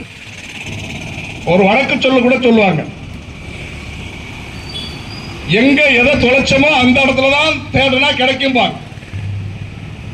இருந்து இடிக்கப்பட்ட இடம் இன்றைக்கு தடையாக இருப்பதாக சொல்லுகிறார்களே, அது யாருடைய நலனுக்காக? அதற்குள்ளாக சாரிய வண்ணமும் இருப்பதாக நாங்கள் கேள்விப்படுகிறோம். தோழர் பேசும்போது குறிப்பிட்டார்கள், அந்த பகுதியில் இருக்கக்கூடிய மக்கள் எங்களுக்கு நாற்றமரம் இடையூறாக இருக்கிறது, அதுவும் அவர்களே ஒரு ஏரி நீர்பிடிப்பு பகுதியில் இருந்து கொண்டிருக்கிறார்கள், அவர்கள் சொல்லுகின்றார்கள் என்று வீடியோ ஒன்றிய ஆணையாளர் அந்த திட்டத்தை முன்னெடுக்காமல் இருக்கிறார், எங்களை அடியாராக கூப்பிடுவதில் என்ன நியாயம் இருக்கிறது என்று கேட்டார். உனக்கு நீ அரசாங்கத்தினுடைய பிரதிநிதி, உனக்கு அரசாங்கத்தினுடைய காவல்துறை இருக்கிறது, அரசாங்கத்தினுடைய ஒரு அலுவலருக்கு அதிகாரிக்கு ஒரு திட்டத்தை நிறைவேற்ற முடியவில்லை என்று சொன்னால் அது எப்படி நிறைவேற்ற வேண்டும் என்பதற்கான உனக்கு வழிமுறைகள் எல்லாம் கொடுக்கப்பட்டிருக்கிறது. உன்னுடைய அதிகாரத்தை நீ பயன்படுத்துவதற்கு மாறாக இங்கு செங்கோடி மக்கள் நல சங்கத்தினுடைய தோழர்களையும் அந்த பகுதி மக்களுக்கும் இடையே சிண்டம் முடிந்து விட்டு மோதலை உருவாக்குவதற்கு ஒரு அதிகாரி எத்தனிக்கிறான் என்று சொன்னால் அவன் மக்கள் வரிபணத்தில் சம்பளம் வாங்கி கொண்டிருக்கிறான் சொன்னால் இப்படிப்பட்ட அதிகாரிகள் யாருக்கு இடையில மோதலை ஏற்படுத்த முயற்சிக்கிறார்கள்? உனக்கு அதிகாரபூர்வமாக அறிவிக்கப்பட்ட அடியாராக காவல்துறை இருக்கின்ற போது அந்த காவல்துறையை அழைத்து சென்று அந்த திட்டத்தை நிறைவேற்றி கொடுக்க வேண்டியதான மக்களுக்கு. அந்த அளவுக்கு உனக்கு தெம்பும் திராணியும் அல்லது நிர்வாக திறமையும் இல்லை என்று சொன்னால் அந்த பதவியில் நீ ஈடுபதற்கு தகுதியற்றவன். அந்த பதவியை விட்டு விலகு. உன்னால் ஒரு நிர்வாகத்தை ஒரு சாதாரண ஒரு அதிகபட்சம் ஒரு 30-40 லட்சம் ரூபாய் ஒரு திட்டத்தை நிறைவேற்றக்கூடிய ஆளுமையும் வல்லமையும் அதிகாரமும் உன்னிடம் இல்லை என்று சொன்னால் இந்த வட்டாரத்தை நிர்வாகம் செய்வதற்கு நீ லாயக்கற்றவன், பதவியில் இருப்பதற்கு நீ லாயக்கற்றவன், மக்கள் வரிபணத்தில் சம்பளம் பெறுவதற்கு நீ லாயக்கற்றவன். ஆகவே நீ பதவியில் இருக்கக்கூடாது. முடிந்தால் செய்து காட்டு. அதை விட்டுவிட்டு அங்க இருக்கக்கூடிய பொதுமக்களுக்கும் தோழர்களுக்கும் இடையே சிண்டை முடித்து விடுவதற்கான சண்டையை மூட்டி விடுவதற்கான வேலையை செய்வது நரித்தனம், பேடித்தனமான வேலையை செய்வதற்கு ஒரு அதிகாரி அதற்கு. இப்படித்தான் புதுக்கோட்டை மாவட்டத்திலே ஜெகவரலி என்பவர் அங்கே கனிம வள கொள்ளைக்கு எதிராக தாலுகா அலுவலகத்திலே வட்டாட்சியர் இடத்திலே மனு கொடுத்து விட்டு வருகிறார். மனு கொடுத்து விட்டு வந்த ஒரு அடுத்த நாள் அவர் லாரி ஏற்றி படுகொலை செய்யப்படுகிறார். காட்டி கொடுத்தவன் யார்? அங்கே ஜெகவரலியை காட்டி கொடுத்தவன் புதுக்கோட்டை மாவட்டத்துடைய அந்த வட்டாட்சியர். இன்னாரும் மீது மனுவெடுத்து எனக்கு தொல்லை கொடுத்து கொண்டிருக்கிறான், அவனை கவனித்துக் கொள் என்று அங்கே கனிமவள கொள்ளைகள் சொன்னவுடன் கனிமவள கொள்ளையர்கள் ஒரு சமூக ஆர்வலரை, சுற்றுச்சூழல் ஆர்வலரை லாரியை ஏற்றி படுகொலை செய்திருக்கிறார்கள். அப்ப மக்களுக்காக போராடக்கூடியவர்களை, மக்களுக்கான கோரிக்கைகளை வைக்கக்கூடியவர்களை, உன்னுடைய கடமையை நீ செய் என்று வலியுறுத்துபவர்களை நீ காட்டி கொடுக்கின்ற வேலையை பார்ப்பதற்கு தான் எங்களுடைய வரிபணத்தில் இந்த அரசாங்கம் உனக்கு சம்பளம் கொடுத்துக் கொண்டிருக்கிறதா? நாடு முழுவதும் இது நடந்து கொண்டிருக்கிறது.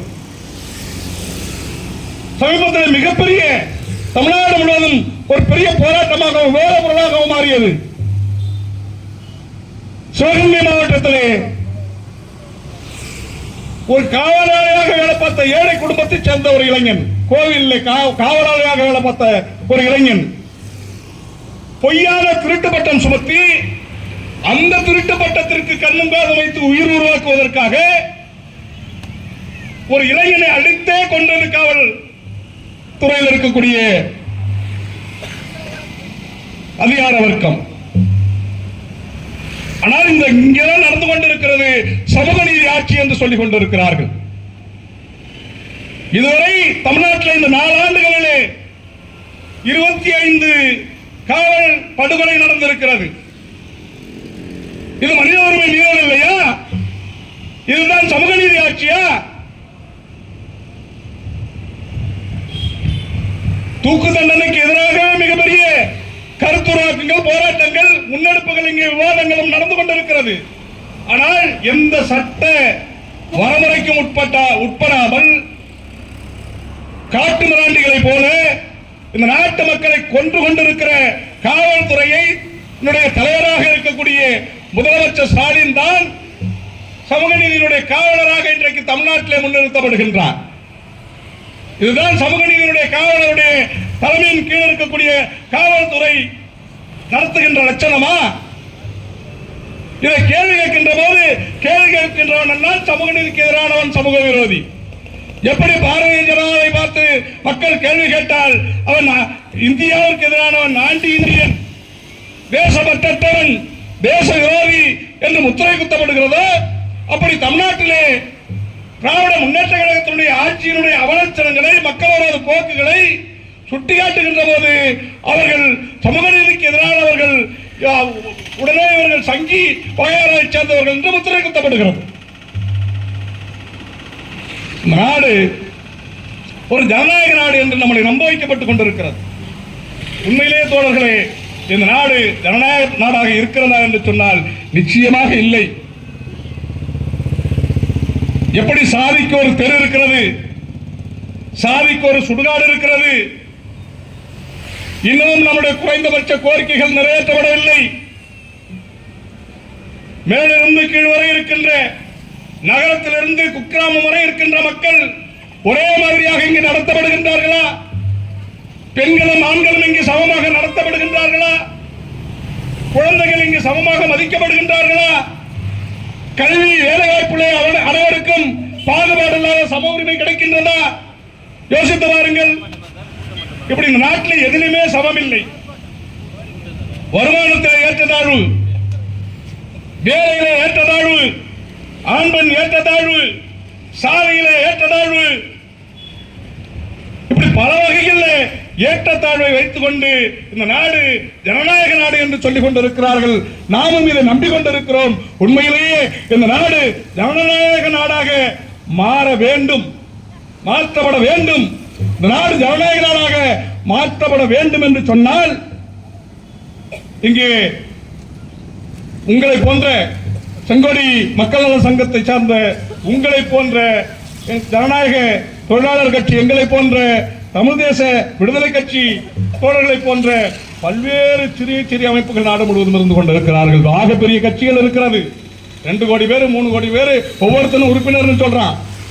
திமுக எடுத்துக்கிட்டீங்கன்னா எங்களுக்கு 3 கோடி பேருன்றான். அதிமுக 2 கோடி பேர், 2.5 கோடி பேருங்கிறான். நேற்று வந்து விஜய் சொல்றான் எங்களுக்கு 2 கோடி பேருங்கிறான். தமிழ்நாட்டுடைய மக்கள் தொகை 7.5 கோடி பேர் தான். இவனு சொல்ற எண்ணிக்கை எல்லாம் பாத்தீங்கன்னா 15-20 கோடிக்கு போய் நிக்குது.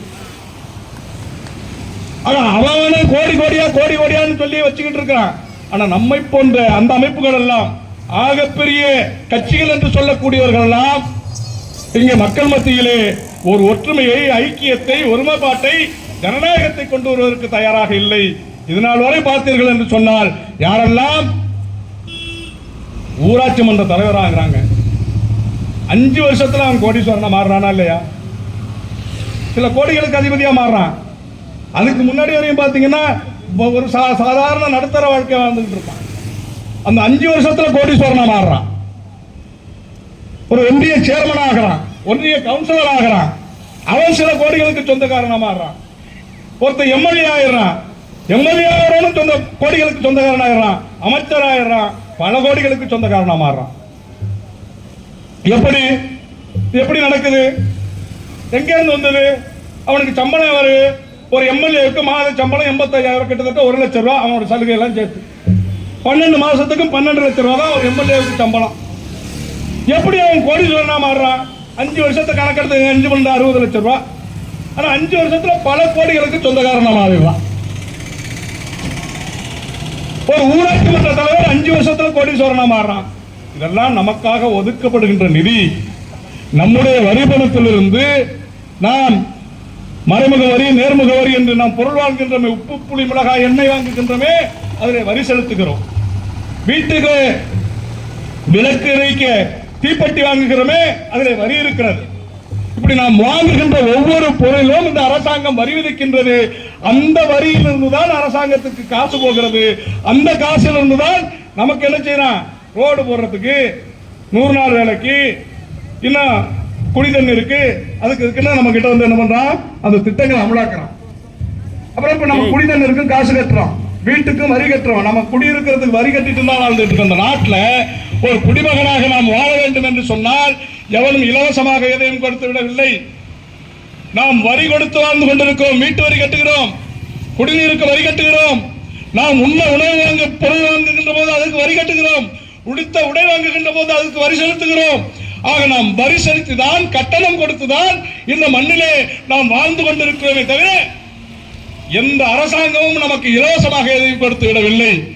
நம்முடைய வரிபணத்தை வாங்கி கொண்டு, அதிலே சம்பளம் வாங்கி கொண்டு, அதிலே காரிலே சொகுசாக பயணம் செய்து கொண்டிருக்கிற அதிகார வர்க்கமும் அரசியல் வர்க்கமும் ஆளு வர்க்கத்திற்கான சேவைகளை செய்து கொண்டிருக்கிறார்களே தவிர பெரும்பான்மை மக்களுடைய, உழைக்கும் மக்களுடைய அபிலாஷங்களை, விருப்பங்களை, அவர்களுடைய வாழ்க்கைக்கான தேவைகளை, எதிர்கால குழந்தைகளுடைய நலனை பாதுகாப்பதிலே அக்கறை இல்லாமல் தான் இத்தனை ஆண்டு காலம் இருந்து கொண்டிருக்கிறார்கள். அதனால்தான் இங்கே நாம் வீட்டுமனை பட்டா வேண்டும் என்று போராட்டம் நடத்த வேண்டியிருக்கிறது. சுடுகாட்டுக்கு பாதை அமைத்துக் கொடு என்று போராட்டம் நடத்த வேண்டியிருக்கிறது. முத்தாண்டிக்குப்பம் சாலையிலே அந்த கோட்டேரி வீரடிப்பட்டி இடையே உள்ள சாலையும், விருத்தாச்சலம் கருவேப்பங்குளம் சாலையில் வேடப்பர் கோயில் இடையே இருக்கக்கூடிய, வேடப்பர் கோயில் கருவேப்பங்குறிச்சி இடையே இருக்கக்கூடிய சாலையும் இங்கே எதுவாக சொல்லப்பட்டிருக்கிறது? அந்த சாலையை விரிவுபடுத்தப்படாததற்கு அது வனநிலம் என்று சொல்லப்படுகிறது. நாடு முழுவதும் சாலையை விரிவுபடுத்துறாங்க. வீடு, சாலை ஓரத்தில் வீடு இருந்துச்சுன்னா, பட்டா நிலத்தில் வீடு இருந்துச்சுன்னா, அந்த வீட்டுக்காரனுக்கு எவ்வளவு தூரம் அது இடிபடுகிறதோ அந்த வீட்டை வரையும் இடித்து விட்டு அதற்குரிய கட்டணத்தை கொடுத்து விட்டு அந்த சாலை போடுகின்ற பணியை செய்கின்றார்கள். பட்டா நிலம், சாலையோரத்தில் பட்டா நிலம் இருக்கிறது என்று சொன்னால் அந்த பட்டா நிலத்திற்கு பணத்தை கொடுத்து விட்டு அந்த நிலத்தை கையகப்படுத்தி சாலை போடுகிறார்கள். வனத்துறை அரசாங்கத்துக்கு சொந்தமானது, ரோடு போடுற ஹைவே டிபார்ட்மெண்ட் அரசாங்கத்துக்கு சொந்தமானது. 2 பேரும் அரசாங்கத்தினுடைய துறைகள் தான்.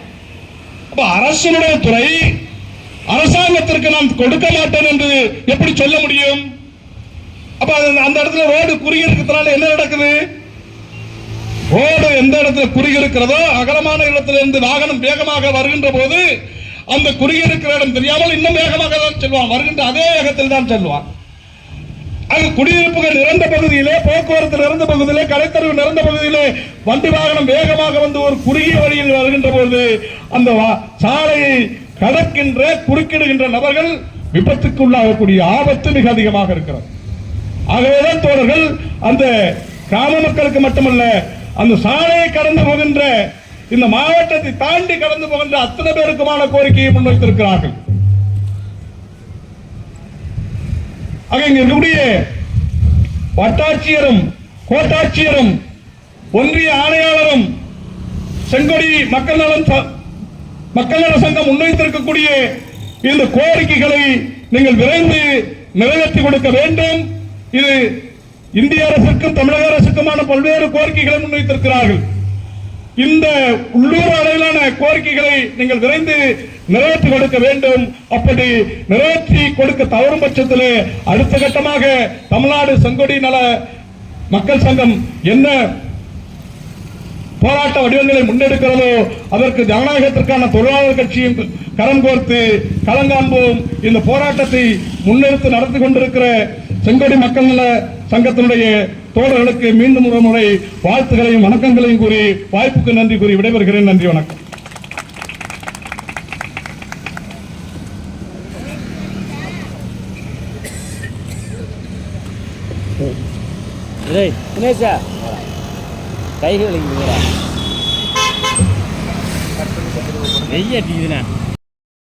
அனைத்து தோழர்கள் தோழியர்களுக்கும் என் வணக்கத்தை தெரிவித்துக் கொள்கிறேன். இந்த செங்கொடி மக்கள் நல சங்க கோரிக்கை விளக்க கூட்டம் என்பது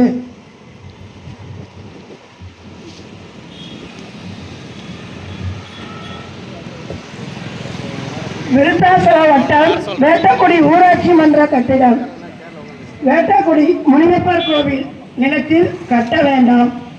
வேட்டக்குடி ஊராட்சியில் உள்ள அரசு நத்தம் புறம்போக்கு நிலங்கள் நிறைய உள்ளது. முனியப்பர் கோவில் நிலம் புலன் எண் 68 64 1 ஏக்கர் 58 சென்ட் உள்ளது. இந்த நிலம் ஆக்கிரமிப்பில் உள்ளதால் அளந்து ஆக்கிரமிப்பை அகற்றிட திரு வேலாயுதம் அவர்கள் 7/12/2022 திரு மூர்த்தி அவர்கள் 8/12/2022 கிராம நிர்வாக அலுவலர், வட்டார வளர்ச்சி அலுவலர், கோட்டாட்சியர், மாவட்ட ஆட்சியர் ஆகியோருக்கு கோரிக்கை மனு அளித்துள்ளார். முனியப்பர் கோயில், மாரியம்மன் கோயில் நிலங்களை அளவீடு செய்து கிராம பொதுமக்கள் 13/1/2023 நில அளவை துறைக்கு உரிய பணம் கட்டியுள்ளனர்.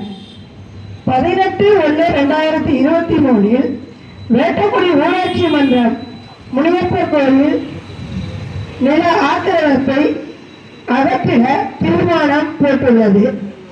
மேற்கண்ட நடைமுறைகளை ஏற்று முனியப்பர் கோயில் நிலங்களை அளந்து ஆக்கிரமிப்பை அகற்றாததன் மர்மம் என்ன?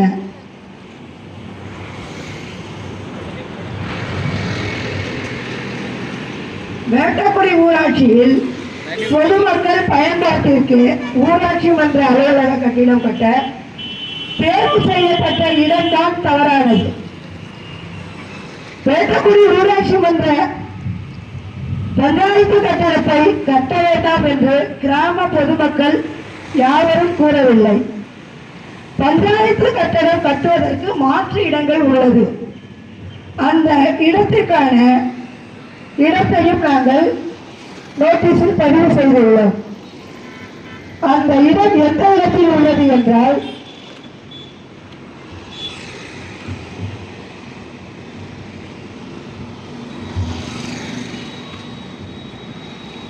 முனியப்பர் கோயில் கிழக்கு புறம் அரசு நத்தம் புறம்போக்கு நிலம் உள்ளது. நியாய விலைக்கடை செயல்படும் இடத்திற்கு அருகிலும் நத்தம் புறம்போக்கு நிலம் உள்ளது. நூலகம் மற்றும் அங்கன்வாடி மையம் அருகிலும் அரசு நத்தம் புறம்போக்கு நிலம் உள்ளது. அங்க கட்டுங்க அப்படின்னு சொல்லி கிராம பொதுமக்கள் நாங்க கோரிக்கை வச்சோம். ஆனா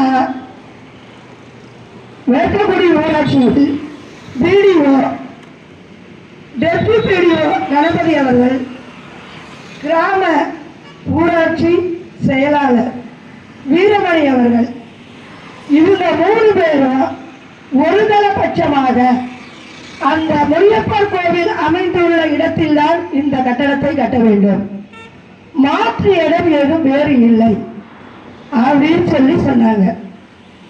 அளவுக்கு வந்தபோது கிராம பொதுமக்கள் தடுத்து நிறுத்தி மாற்று இடத்தில் கட்ட சொல்லி கோரிக்கை வச்சாங்க.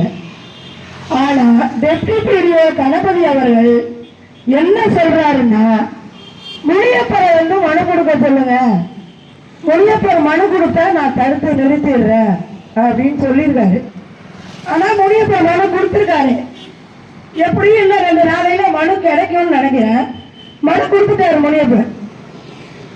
கையெழுத்து போட்டு வாங்கிடுங்க. திரும்ப பஞ்சாயத்து கட்டடம் வேட்டக்குடியில கட்டணும்னு சொல்றீங்க. வேட்டக்குடி பஞ்சாயத்துல சுயசேவை மையம் 2015 கட்டப்பட்டது. அந்த கட்டடத்தை அன்னைக்கே நான் தடுத்து நிறுத்தினேன். ஆனா முன்னாள் இருந்த ஊராட்சி மன்ற தலைவர் சுப்பிரமணியன் அவர்கள் கோயில அறிவாளி எழுதி வாங்கிட்டாங்க அப்படின்னு ஒரு திசையை அந்த ஊருக்குள்ள திருப்பி விட்டு அந்த பொதுமக்கள் அவர் பக்கம் இழுத்து அந்த கட்டடத்தை கட்டிட்டாரு. அந்த கட்டடத்தை கட்டி இது நாள் வரை அது பயன் இல்லை. அரசாங்க கட்டடம்னு சொல்லி கட்டுறீங்க, நாங்க வேணான்னு சொல்ல வரல. 1 பவுண்டு சிமெண்ட்டுக்கு 10 பவுண்டு மணலை போட்டு ஒரு அரசாங்க கட்டடத்தை கட்டுறீங்க. பாதி காசை கட்டடத்தை கட்டிட்டு பாதி காசை எத்தனை அதிகாரி அது உள்ள இருக்கீங்களோ பங்கு போட்டுக்கிறீங்க. அந்த கட்டடம் 10 வருஷத்துக்கு இல்லை. ஒரு வீடு கட்டுறீங்க, இத்தனை அதிகாரியும் வீடு கட்டுறீங்க. அந்த வீடு 10 வருஷத்துல சரியாயிடுதா? இடிஞ்சு விழுந்துருதா? ஏன் நீங்க கட்டுற அரசாங்க கட்டடம் மட்டும் 10 வருஷம் மட்டும்தான் நிக்குது? திருப்பி மறுசீரமைப்புன்னு ஒரு அமௌண்ட் எடுக்கிறீங்க. உங்க கொள்ளைக்கு ஒரு அளவே கிடையாது. இதை இழுத்து கேட்டா போலீஸ வச்சு சுடுவீங்க. ஆடியோ கேட்கிறாங்க, நாங்க கொண்டுட்டு போய் மனு கொடுக்குறோம். 1 ஏக்கர் 58 சென்டா நீங்க என்ன பண்ண போறீங்க? அதுல ஒரு பக்கமா நாங்க கட்டிக்கிறோமே. ஆடியோ ஆபீஸ்க்கு முன்னாடி தான் இடம் கிடக்கு. ஆபீஸ் உள்ளதான் ஆடியோ வேலை பாக்குறாங்க. அந்த முன்னாடி கிடக்கிற இடத்துல எல்லாம் தள்ளு வண்டி கடை போட்டுக்குமா? விட்டுருவீங்களா? அந்த மாதிரி நீங்க விட்டுட்டீங்கன்னா நாங்களும் எங்க கோயிலுக்கு சொந்தமான இடத்தை நீங்க கேட்கிற மாதிரி கொடுத்துடுறோம். அரசாங்க கட்டடத்தை நீங்க கட்டிக்கிங்க. ஒரு 500 குடும்பம் சாமி கும்பிடுது. ஆடி ஆவணியில 10 நாள் விசேஷம் நடக்கிற கோயில 5000 மக்கள் திரண்டு வந்து ஒரு ஆடல் பாடல் பார்க்கிற இடம். அந்த இடத்துல அரசாங்க கட்டடத்தை கட்டுறதுக்கு காவல்துறை முழு முயற்சியா நிக்குது. காவல்துறைக்கு அதுல என்ன பங்குன்னு தெரியல. காவல்துறையோட வேலை என்ன? 2 வேலை தான். குற்றம் நடக்காம தடுக்கிறது, இன்னொன்னு சட்ட ஒழுங்கை பாதுகாக்கிறது. இது 2 மட்டும்தான் காவல்துறையோட வேலை. காவல்துறை இது 2மே விட்டுடுது. பாக்கி எல்லா வேலையும் காவல்துறை செய்யுது. கிராமத்துல இருக்கிற பொதுமக்கள் வெளியில வரல. அவங்களுக்கு இதனுடைய பழக்க வழக்கம் தெரியல. காக்கி சட்டையை பார்த்தாலே கிராம மக்கள் பயந்து ஓடுது. அத மாதிரியான இடத்துல கிட்ட வந்தீங்கன்னா ஷூட்டிங் ஆர்டர் வாங்கி சுட்டுருவேன். ஆட்டோவை விட்டு ஏற்றி உங்க மேல கேஸ் போட்டுருவேன். ஆட்டோவை கொண்டுட்டு வா. ரைட்டு, நீங்க செய்யறது எல்லாமே நல்லதுதான். அதை நல்லவங்க கூட சேர்ந்து செய்யணும். ஒரு கல்வெட்டாங்குறிச்சியில ஒரு இடிஞ்ச கழிவறையை கட்ட சொல்லி 2023 இருந்து மனு கொடுத்துட்டு இருக்கோம். அதை அளந்து கட்டுறதுக்கு இந்த பீரியட்டை போன மாசம் கூட நான் போனேன். 3 தடவை பண்டு வந்து அது கேன்சல் ஆயிடுச்சுன்னு சொல்றாங்க. ஒரு பெண்கள் அவதிப்படுது. அந்த கழிவறையை கட்டுறதுக்கு ஒரு பெண்ணா இருந்து உனக்கு திப்பு இல்லை. ஒரு கோயில் இடத்துல கட்டுறதுக்கு நீ ஜீப் எடுத்துக்கிட்டு 4 அதிகாரியை கூப்பிட்டுட்டு டேப் எடுத்துக்கிட்டு சர்வேரை கூப்பிட்டுட்டு பிடிஓவை கூப்பிட்டுக்கிட்டு டேப்பை முடிச்சு அளக்குற. ஒரு பெண்ணுடைய கஷ்டம் என்னாரும் ஒரு பெண்ணுக்கே தெரியல. உங்களுக்கு ஆபீஸ் உள்ளாரே பாத்ரூம் கட்டி கொடுத்துடுறாங்க. அந்த 4 மைல் ரோட்டுல போற பெண்கள் எங்க ஒரு பாத்ரூம் போறதுன்னா எங்க போறது? இல்ல பொது கையோட ஏதாவது கருவேப்பிலை பிரச்சனை இருக்கா? இதுவெல்லாம் அவங்க அக்கறையை காட்டாம வேட்டக்குடி முனியப்பர் கோயில்ல காட்ட வேண்டிய அவசியம் என்ன? கோயில் பாரம்பரியமா எனக்கு தெரிஞ்சே 4 தலைமுறை ஆயிடுச்சு. அதுக்கு முன்னாடி அந்த கோவில் எத்தனை தலைமுறையா கொண்டுட்டு இருந்தாங்க எங்களுக்கு தெரியாது. அப்படி இருக்கும்போது தகவல் ஆணையத்துல போட்டு வாங்கியிருக்கோம் முனியப்பர் கோவில் இடம். மணியார் கொடுத்திருக்காரு முனியப்பர் கோவில் இடம். ஆனா ஆடியோ தாசில்தார் இவங்க என்ன பண்றாங்க? அரசு பரம்பரைக்குள்ள கோவில் இருக்கு, கோயில் முன்னாடி வந்துதான் அரசு கட்டடம் முன்னாடி வந்துதா தெரியல. தாசில்தாரும் மணியாரும் நினைச்சீங்கன்னா அரசு புறம்போக்கெல்லாம் நத்தமாக்கி பட்டா கொடுப்பீங்க, நீர்நிலையை நத்தமாக்கி பட்டா கொடுப்பீங்க. ஆனா ஏழை எளிய மக்கள் வீட்டு மனை இல்லாம அலைகிற நாங்க வந்து மனு கொடுப்பா அதுக்கு முன்ன பார்ப்பீங்க பின்ன பார்ப்பீங்க. உதயகுமார்னு ஒரு தாசில்தார் இருந்தார், ரொம்ப நல்லவர். அந்த நல்லவர்கிட்ட 3 வருஷமா மனு கொடுத்தான். நாளைக்கே அளந்து சர்வேட்ட கண்ணு போட்டுறேன்னு சொன்னாரு. திரும்பி அதை ஆக்கிரமிப்பு பண்ணி வச்சிருந்தோம், கொண்டு வந்து 2 லட்சத்தை கொடுத்ததும் மறுநாள் நாங்க வரேன் அந்த மேப்பு அந்த இதுல உட்காரலங்க அப்படிங்கிறாரு. இந்த மாதிரி அதிகாரிகள் இங்க உட்கார்ந்துட்டு இப்ப விருதாசை வீணாக்கினது பார்த்தாலும் திட்டக்குடி போயிருக்காரு. திட்டக்குடி அதே நிலைமைதான்.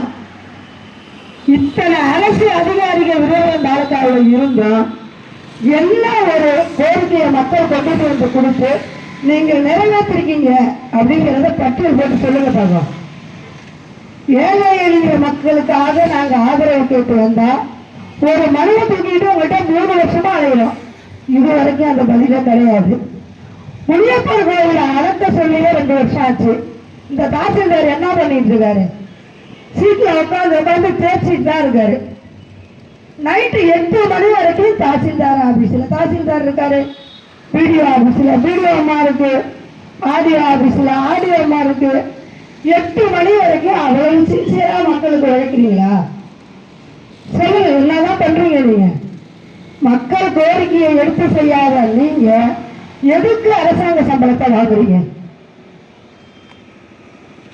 திரும்பவும் 43 லட்சம் பண்டு வந்துருச்சு. இதே இடத்துலதான் நான் கட்டுவேன். வீடியோ நிக்குது ஒத்த காலில். அந்த அம்மா எவ்வளவு அமௌண்ட் வாங்கிதுன்னு தெரியல. 43 லட்சத்தையும் ஷேர் பண்ணி பிரிச்சுட்டாங்களாட்டிருக்கு. கட்டணம் கட்டுறதுக்கு இன்னும் 4 மாசம் தான் இருக்கு. இந்த 4 மாசத்துக்குள்ள கட்டி பில்லை எடுத்துடணும் அப்படின்னு கலெக்டர் உத்தரவு போட்டிருக்காரு. அப்படின்னு எனக்கு 4 நாளைக்கு முன்னாடி ஆடியோ அம்மா ஒரு தபால் அனுப்புது. அது என்ன தபால்னு நான் சொல்றேன் கேளுங்க. தாசில்தார், ஆடியோ, இன்ஸ்பெக்டர், இவங்க 3 தரப்பும் வந்து வேட்டக்குடியில வந்து விசாரிச்ச மாதிரியும் ஆய்வு செய்ததுல பொதுமக்கள் யாரும் அந்த கட்டடத்தை தடுக்கல. 4 பேர் மட்டும்தான் அந்த கட்டடத்தை தடுக்கிறாங்க. இந்த 3 அதிகாரியில எந்த அதிகாரி வேட்டக்குடிக்கு வந்தாங்க, எந்த இடத்துல ஆய்வு பண்ணினாங்க அப்படிங்கிறது எங்களுக்கு தெரியணும்ல. ஆடியோட்டா மனு கொடுக்கறதுக்காக இருந்தோம். நைட்டு 8 மணிக்கு வரோம். இன்ஸ்பெக்டர் மேடம் சொன்னாங்க, உங்க கோரிக்கையை நான் 2 நாளையில முடிச்சிடுறேன், இந்த உண்ணாவிரதத்தை கைவிட்டுருங்க அப்படின்னு சொல்லி பேசினாங்க. சரின்னு சொல்லிட்டு மக்களும் திரும்பி ஆடியோவை பார்த்தோம், ஆடியோவை வாங்கினாங்க. இந்த மனுவை எங்ககிட்ட வரலன்னு சொல்லிட்டாங்க. திரும்ப 2 நாள் கழிச்சு நாங்கள் கலெக்டர் பார்க்க போறோம். ஒரு பஸ்ல ஒரு வேன் எடுத்துக்கிட்டு 100 மக்கள் நாங்கள் இங்க இருந்து போய் கலெக்டர் பார்த்து மனு கொடுக்குறோம். அவங்க சொல்றாங்க 4 பேர் மட்டும்தான் வந்தாங்க, இந்த 100 பேரை விட்டுட்டாங்க. கலெக்டர் ஆபீஸ் போய் மனு கொடுத்தா பாருங்க. எங்களை கீழே போட்டு இந்த 4 பேர் வேட்டக்குடியில ஆர்ப்பாட்டம் பண்ணாங்க பாருங்க. அதுக்கு எவ்வளவு அமௌண்ட் கொடுத்தாங்கன்னு தெரியல. எங்களுக்கு மேல அவங்க இருதரப்பு மோதல். இது இருதரப்பு மோதல் இல்ல, 2 தரப்புமே கட்டதான் சொல்லுது. ஒரு தரப்பு கட்ட சொல்லல, ஒரு தரப்பு கட்ட சொல்லுது அப்படிங்கிறது கிடையாது. 2 தரப்பும் கட்டுங்கன்னு தான் சொல்றான். ஆனா கோயில் இடத்தை விட்டுட்டு மற்ற இடத்துல கட்டுங்கன்னு சொல்றோம். ஆனா இது அமைச்சர் தலையிடும், ஒன்றியத்து தலையிடும், ரொம்ப மிக விரைந்து வேலை செய்து. ஆனா இந்த கடலூர் மாவட்டத்துல தெற்கு ஒன்றியம் சத்தியவாடி வேலுப்பிள்ளை அவர்களும் அமைச்சர் கணேசன் அவர்களும் இந்த விருதுநகர் தாலுகாவில் எந்த பிரச்சனையை மக்கள் கொண்டு வந்தாலும் முடிக்காதீங்கன்னு சொல்றாங்க. யாருன்னு தெரியல. இந்த கருவேப்பிலங்குறிச்சியில பாத்ரூம் கட்டாதன்னு சொல்றதே திமுக. வேட்டக்குடியில முனியப்பார் கோயில்ல கட்டடத்தை கட்டுன்னு சொல்றதும் திமுக தான். இது எல்லாம் ஒண்ணுமே புரியல. ஒரு இடத்துல திமுக கட்டாதன்னு சொல்லுது, ஒரு இடத்துல திமுக கட்டுன்னு சொல்லுது. அப்புறம் என்ன திராவிட மாடல் ஆட்சி? இது எதுவுமே புரியல.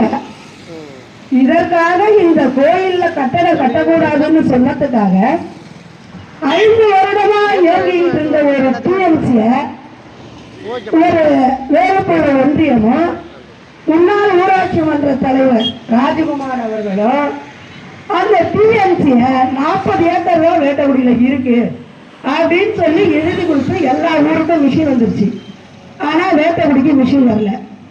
அப்ப இந்த 4-5 வருஷமா அந்த டிஎம்சி நடந்தது 40 ஏக்கர் நெல்லு தான் போட்டுதா?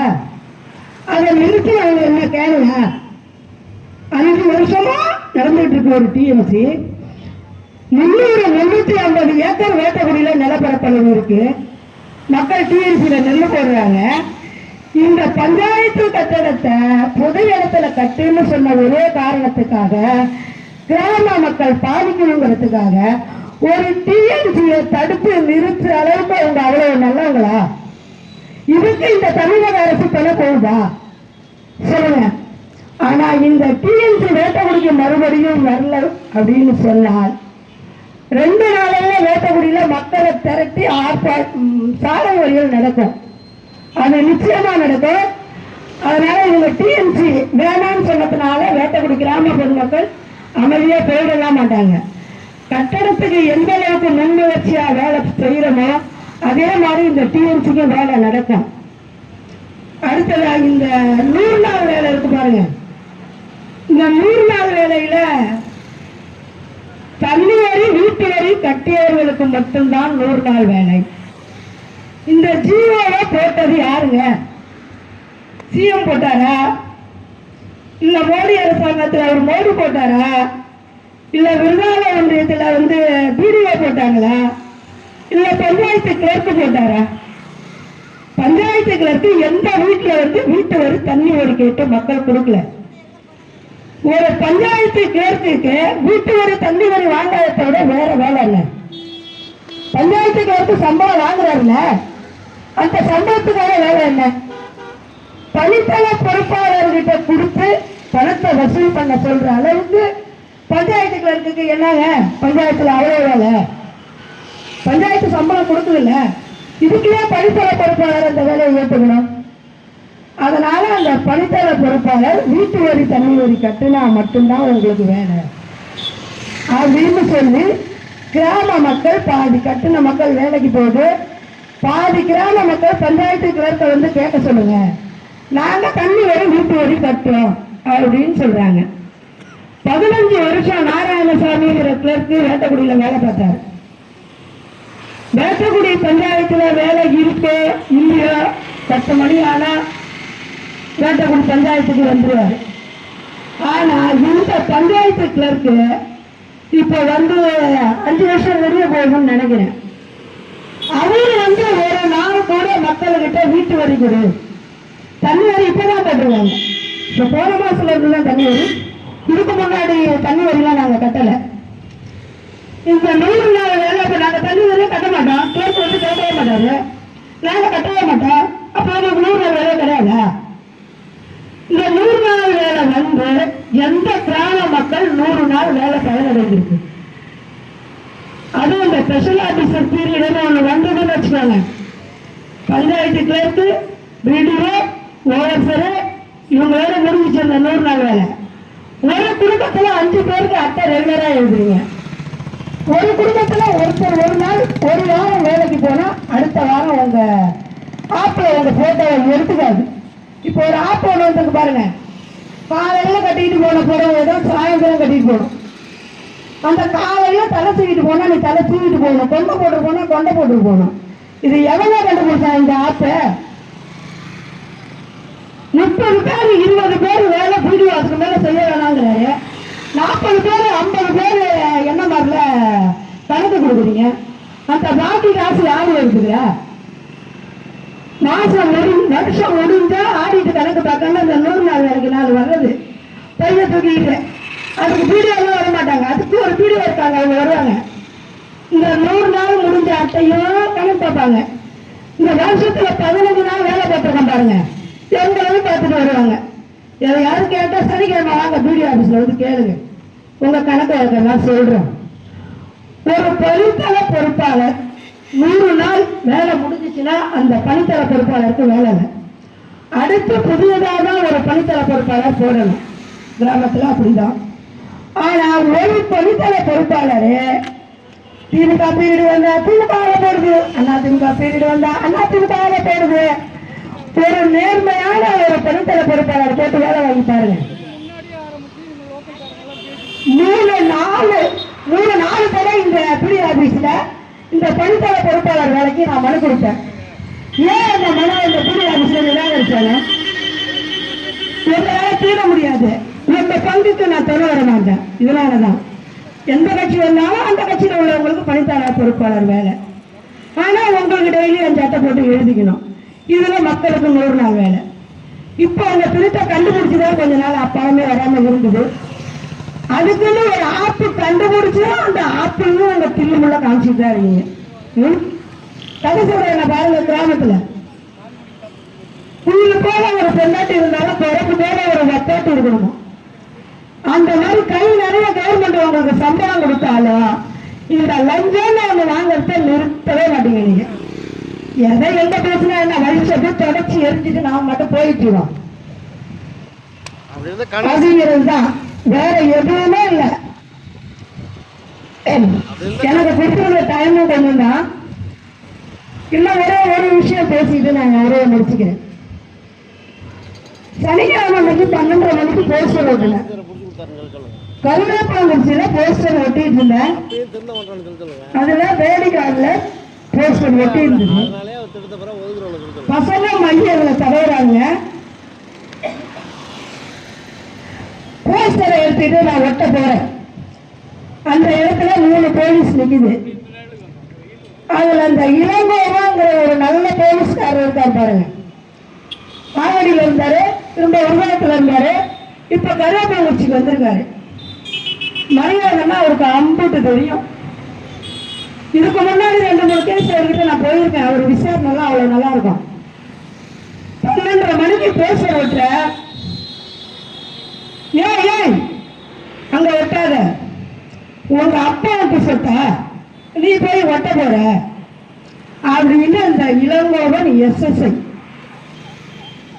படிச்சுட்டு தான் வேலைக்கு வந்தாரா இல்ல ஏதாவது குச்சி எடுத்துட்டு மேய்ச்சிட்டு தான் வேலைக்கு வந்தாரான்னு எனக்கு தெரியல. காவல்துறைக்கு மரியாதைன்னா முதல்ல என்னன்னு தெரிஞ்சுக்கங்க. கிராமத்து மக்கள் வந்த அப்படி ஆடு மாடை மேய்க்கிற மாதிரி பேசுறது. மனு கொடுத்துட்டியா இதெல்லாம் உங்களுக்கு ட்ரைனிங்ல சொல்லி கொடுத்தாங்களா? SSI இளங்கோவன் போலீஸ் அவர் எப்பவுமே கருவேப்பாங்குறிச்சி காவல் நிலையத்துக்கு போற மக்கள்கிட்ட தரக்குறைவா தான் பேசுறாரு. இதை கொஞ்சம் மேலிடத்துக்கு தெரியப்படுத்துங்க. ஆனா எந்த காவல்துறையும் எங்க கூட்டத்துக்கு பாதுகாப்பு கொடுக்குற போல தெரியல. எந்த காவல்துறையும் காணும். காவல்துறை எங்களுக்கு எதிரியெல்லாம் கிடையாது. ஆனா ஏன் அப்படின்னு ஒரு லேடிய சொன்னா இதுக்கு என்ன அர்த்தம்? இதுக்கு யார் பதில் சொல்றது? அந்த இளைஞர் பதில் சொல்லியே ஆகும். இதே பப்ளிக்ல முருகானந்தாங்கிற SSI வாடா போடான்னு கூட்டத்தினாலதான் DSP மனு கொடுத்தோம். இப்ப அந்த மனுவை DSP கொடுக்கறது ரொம்ப நாள்லாம் ஆகாது. இந்த கோரிக்கை விளக்க கூட்டம் இருக்கேன்னு சொல்லிட்டு தான் நாங்க DSP பார்க்கல. இப்ப விருதாளர் தாலுக்காவில் வந்திருக்கிற DSPயும் நல்லவர் தான். கருவேப்பாங்குறிச்சி காவல்துறையில் இருக்கிற SIயும் நல்லவர் தான். ஏதோ ஒரு மன உச்சல்ல அவருக்கு கொடுத்த டார்ச்சர்ல தோட்டக்குடி கிராமத்துல வந்து ஷூட்டிங் யாரு வாங்கிட்டு வந்துருவேன்னு சொல்லிட்டாரு. அது அவருக்கு வந்த அழுத்தம். அந்த அழுத்தம் அமைச்சர்கிட்ட இருந்து வந்ததா இல்ல ஒன்றியத்துக்கிட்ட இருந்து வந்ததாங்கிறது எங்களுக்கு தெரியாது. அதனால SI ரொம்ப நல்லவர் தான். நான் 2-3 கேஸ் விசாரணைக்கு போயிருக்கேன். ஒரு நேர்மையா விசாரிக்கிறவர் தான். ரெக்கமெண்டேஷன் எதுவும் கிடையாது. இருந்தாலும் அவருக்கு கொடுத்த அழுத்தத்தினால காவல்துறை அந்த வார்த்தையை விட்டுருச்சு. இந்த இளங்கோவன்கிற SSI முடிஞ்ச வரைக்கும் ஒரு தண்ணி இல்லாத காட்டுக்கு திருப்பி போடுங்க. இதன் மேல உணவுத்துறை தான் இதை வந்து விரிவா சொல்லணும்.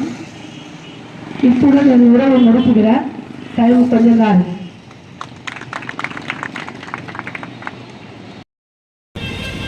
விளைநிலங்கள் பட்டா கொடுத்தல் அனைத்திற்கும் அடிப்படையாக இருப்பது சிட்டா, அடங்கல், பட்டா, ஆப்பதிவேடு, வரைபடம்.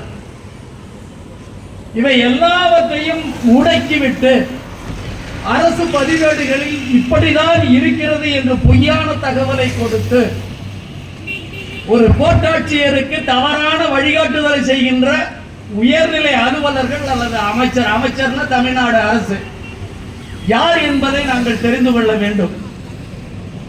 கோட்டாட்சியர் தான் உத்தரவு போடணும், போட்டுட்டாங்க, நாங்க போய் தடுத்தா சுற்றுவாங்க. ஏன்னா கோட்டாட்சியர்கிட்ட துப்பாக்கியால் சுடுகின்ற அனுமதி கொடுக்கின்ற அதிகாரம் இருக்கிறது. எனவே இந்த அரசு பதிவேடுகள் எல்லாம் இலங்கையில ராஜபக்ச மாளிகையை மக்கள் கொளுத்துனது மாதிரி கொளுத்து தூக்கி குப்பையில போட்டாங்க. வட்டாட்சியரும் ஒன்றிய ஆணையாளரும் கோட்டாட்சியரும் 4 கருத்து சொல்லியிருக்கீங்களா உங்களுடைய மேற்குறிப்பு உத்தரவுல? அந்த 4 கருத்து உண்மையா என்று சிந்தித்து பாருங்கள்.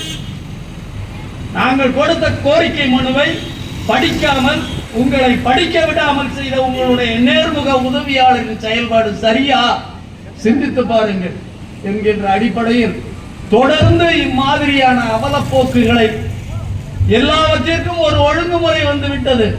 மழலை சிங்காரவேலன் அவர்கள் பேசும்போது தெளிவாக சொன்னார்கள், அரசு அலுவலர்கள், அரசுகள் மக்களுடைய சேவகர்கள், மக்களுடைய சேவகர்கள்.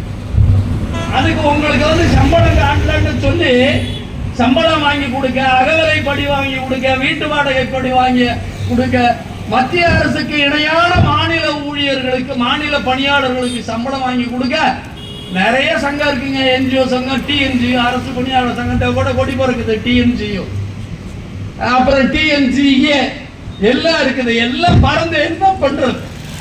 ஒன்றும் கிடையாது. உங்களுக்கு சம்பளம் வாங்கியாச்சு. உங்களுக்கு சம்பளம் வாங்கினது எப்போ? 1987, 88ல. எத்தனை ஆசிரியர் பெருமக்கள் செத்து போனாங்க தெரியுமா உங்களுக்கு? செத்து போனவர்கள் அரசு பணியாளர்கள் இருக்கிறார்களா உங்களுக்கு தெரியுமா? இவ்வளவு பேர் தியாகம் பண்ணி சம்பளம் வாங்கி கொடுத்ததுக்கு பிறகு ஏசி ரூம்ல, குளிரூட்டப்பட்ட அறையில 4 செவத்துக்கு கீழே, ஃபேனுக்கு கீழே உட்கார்ந்துக்கிட்டு பையில காணணும் சொல்றீங்களா? உங்களுக்கு எப்படி அந்த மனசு வருது? ஒருத்தருக்கு பட்டா கொடுக்க சொல்லி விஓ, கிராம நிர்வாக அலுவலர் பரிந்துரை பண்றாரு, வருவாய் ஆய்வாளர் பரிந்துரை பண்றாங்க. அந்த பையில சொல்றீங்களா? எப்படி சொல்றீங்க? நீங்களும் எதுக்கு பொறுப்புல இருக்கீங்க? கொஞ்சம் யோசனை பண்ணி பாருங்க. எவ்வளவு தொழிற்சங்கங்கள் 1947க்கு முன்பு இருந்து 1947க்கு பின்பு இப்ப தொழிற்சங்கங்களுக்கு ஒரு நெருக்கடி வந்தாயிட்டு. 40 தொழிற்சங்க சட்டங்கள் 4 சட்டங்களாக திருத்தப்பட்டு விட்டது. அரசு பணியாளர் விதிகளும் ஓய்வு பெற்ற அரசு ஓய்வு பெற்ற அலுவலர்களுடைய விதிகளும் திருத்துவதற்கு மோடி அவர்களுக்கு எவ்வளவு நாட்கள் ஆகும்? எத்தனை நிமிடங்கள் ஆகும்? எத்தனை துளிகள் ஆகும்? அப்போது என்ன செய்ய போறீங்க? கான்டாக்ட் மெசேஜ் வந்தாச்சு, டெய்லி மெசேஜ் வந்தாச்சு, கம்ப்யூட்டர் கணினி மயமாகி போச்சு. ஏங்க, உங்களால மணக்குள்ள, இருளக்குறிச்சி, புண்ணியங்குப்பம், காப்பாங்குளம், கருவேப்பிலங்குறிச்சி, வேட்டுக்குடி இந்த கிராமங்களில் இருக்கின்ற பிரச்சனைகளை தீர்க்க முடியல. 2022ல இருந்து தள்ளி போட்டுக்கிட்டே இருக்கீங்க. இப்ப காப்பாங்குளத்துல புதுசா ஒரு பிரச்சனை வந்திருக்கு. காவல் ஆய்வாளர் அவர்கள் அருமையாக விசாரணை செய்து நீங்க 2 பேரும் போயிட்டு வருவாய்த்துறையில அழகா வேலை செய்யுங்கன்னு சொல்லிட்டாங்க. அதுக்கு கீழே ஒருத்தர் இருக்கிறார், காந்தின்னு சொல்லிட்டு, நீ 24 மணி நேரத்தில் வரலன்னா உன் பேர்ல எஃப்ஐஆர் போட்டு உள்ள தள்ளிடுவாங்கிறார்.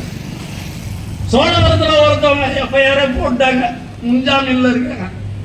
என்னங்க இது? அங்க ஒருத்தவனை அடிச்சு கொண்டுட்டாங்க மடப்புறத்துல. இங்க ஒரு பொம்பளை பிள்ளைய வாழ விடாம அடிக்கிறீங்க. இதுக்கு யார் காரணம்னு உங்களுக்கு தெரியும்.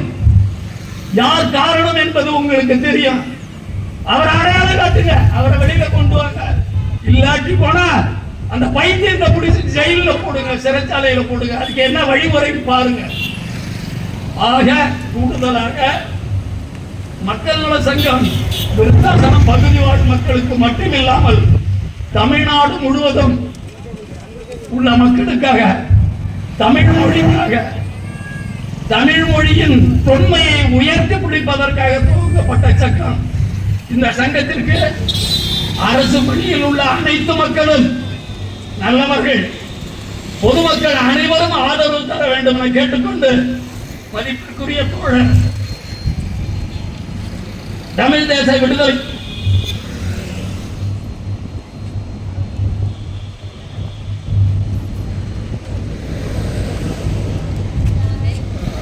தோழர் முன்னாடி பேசின தோழர் சொன்னாங்க வீட்டுமனை பட்டாவை பற்றி. வீட்டுமனை பட்டா அப்படிங்கிறது வீடு, அந்த வீட்டுக்கு வீடு இருக்கின்ற இடத்திற்கான பட்டா என்பது நிறைய கோளாறு நடந்துகிட்டு இருக்கு. வீட்டுமனை கொடுத்ததா சொல்லி உத்தரவு கொடுத்துட்றாங்க, அந்த உத்தரவு வாங்கிட்டு வீட்டை கட்டிடுறாங்க. பார்த்தீங்கன்னா அவங்க பேர்ல அரசு பதிவேட்டில் அந்த இடமே இல்லைங்க, இன்றைக்கு வரைக்கும் இல்லைங்க. எங்களால நிறைய கொடுக்க முடியும். அதே மாதிரி 2020 இருந்தோ அல்லது அதற்கு முன்பிருந்தோ இன்றைக்கு வரைக்கும் எனக்கு வீடு இல்லை, மனப்பட்டா கொடுங்க அப்படின்னு சொல்லி கேட்டுக்கிட்டு இருக்காங்க. கேட்டுக்கிட்டு இருக்கிறவங்க ராஜலட்சுமி, வீரகுமார். ஏன் நாங்களே கூட ஒரு 50-60 பேருக்கு கோட்டாட்சியத்தில் மனு கொடுத்துருக்குறோம். இன்றைக்கு வரைக்கும் ஏன் கிடப்பல்ல போடுறீங்க? கருவேப்பிலைக்குறிச்சி பக்கம் பேரலையூர்ல ஒரு 3 ஏக்கரா 5 ஏக்கரா நட்டம் புறம்போக்குன்னு இருக்கு, ஏன் எடுக்க மாட்டேங்கிறீங்க? அந்த இடத்தை ஏன் பட்டா கொடுக்க மாட்டேங்கிறீங்க? எனவே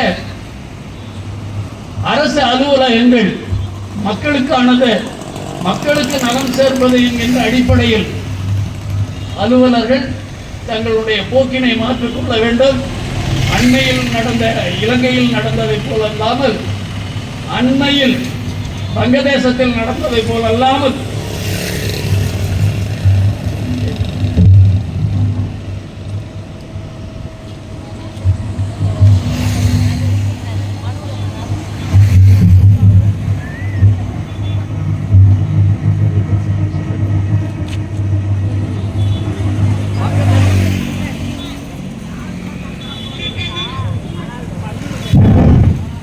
அண்மையில் அது மத அடிப்படைவாதிகளாக இருந்தாலும் சரி, மக்களுக்காக போராடுகிறவர்களாக இருந்தாலும் சரி, ஒரு புரட்சியை நடத்தி முடித்திருக்கிறார்கள்.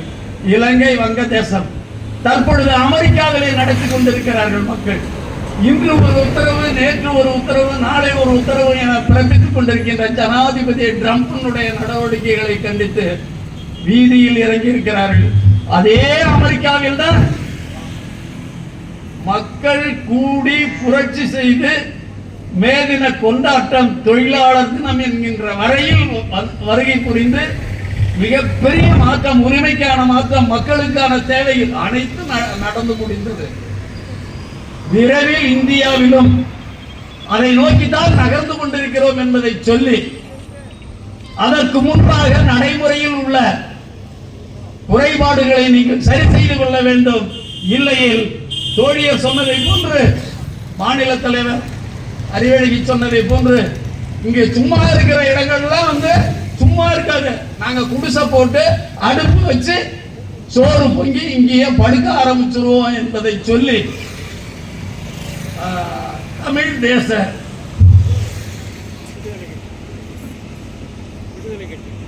விடுதலை கட்சி தலைவர் மதிப்பிற்குரிய தோழர் இளைஞர் அவர்கள் தமிழ்நாடு செங்கொடி மக்கள் நல சங்கத்தின் நோக்கங்கள், கோரிக்கைகள் வென்றெடுக்க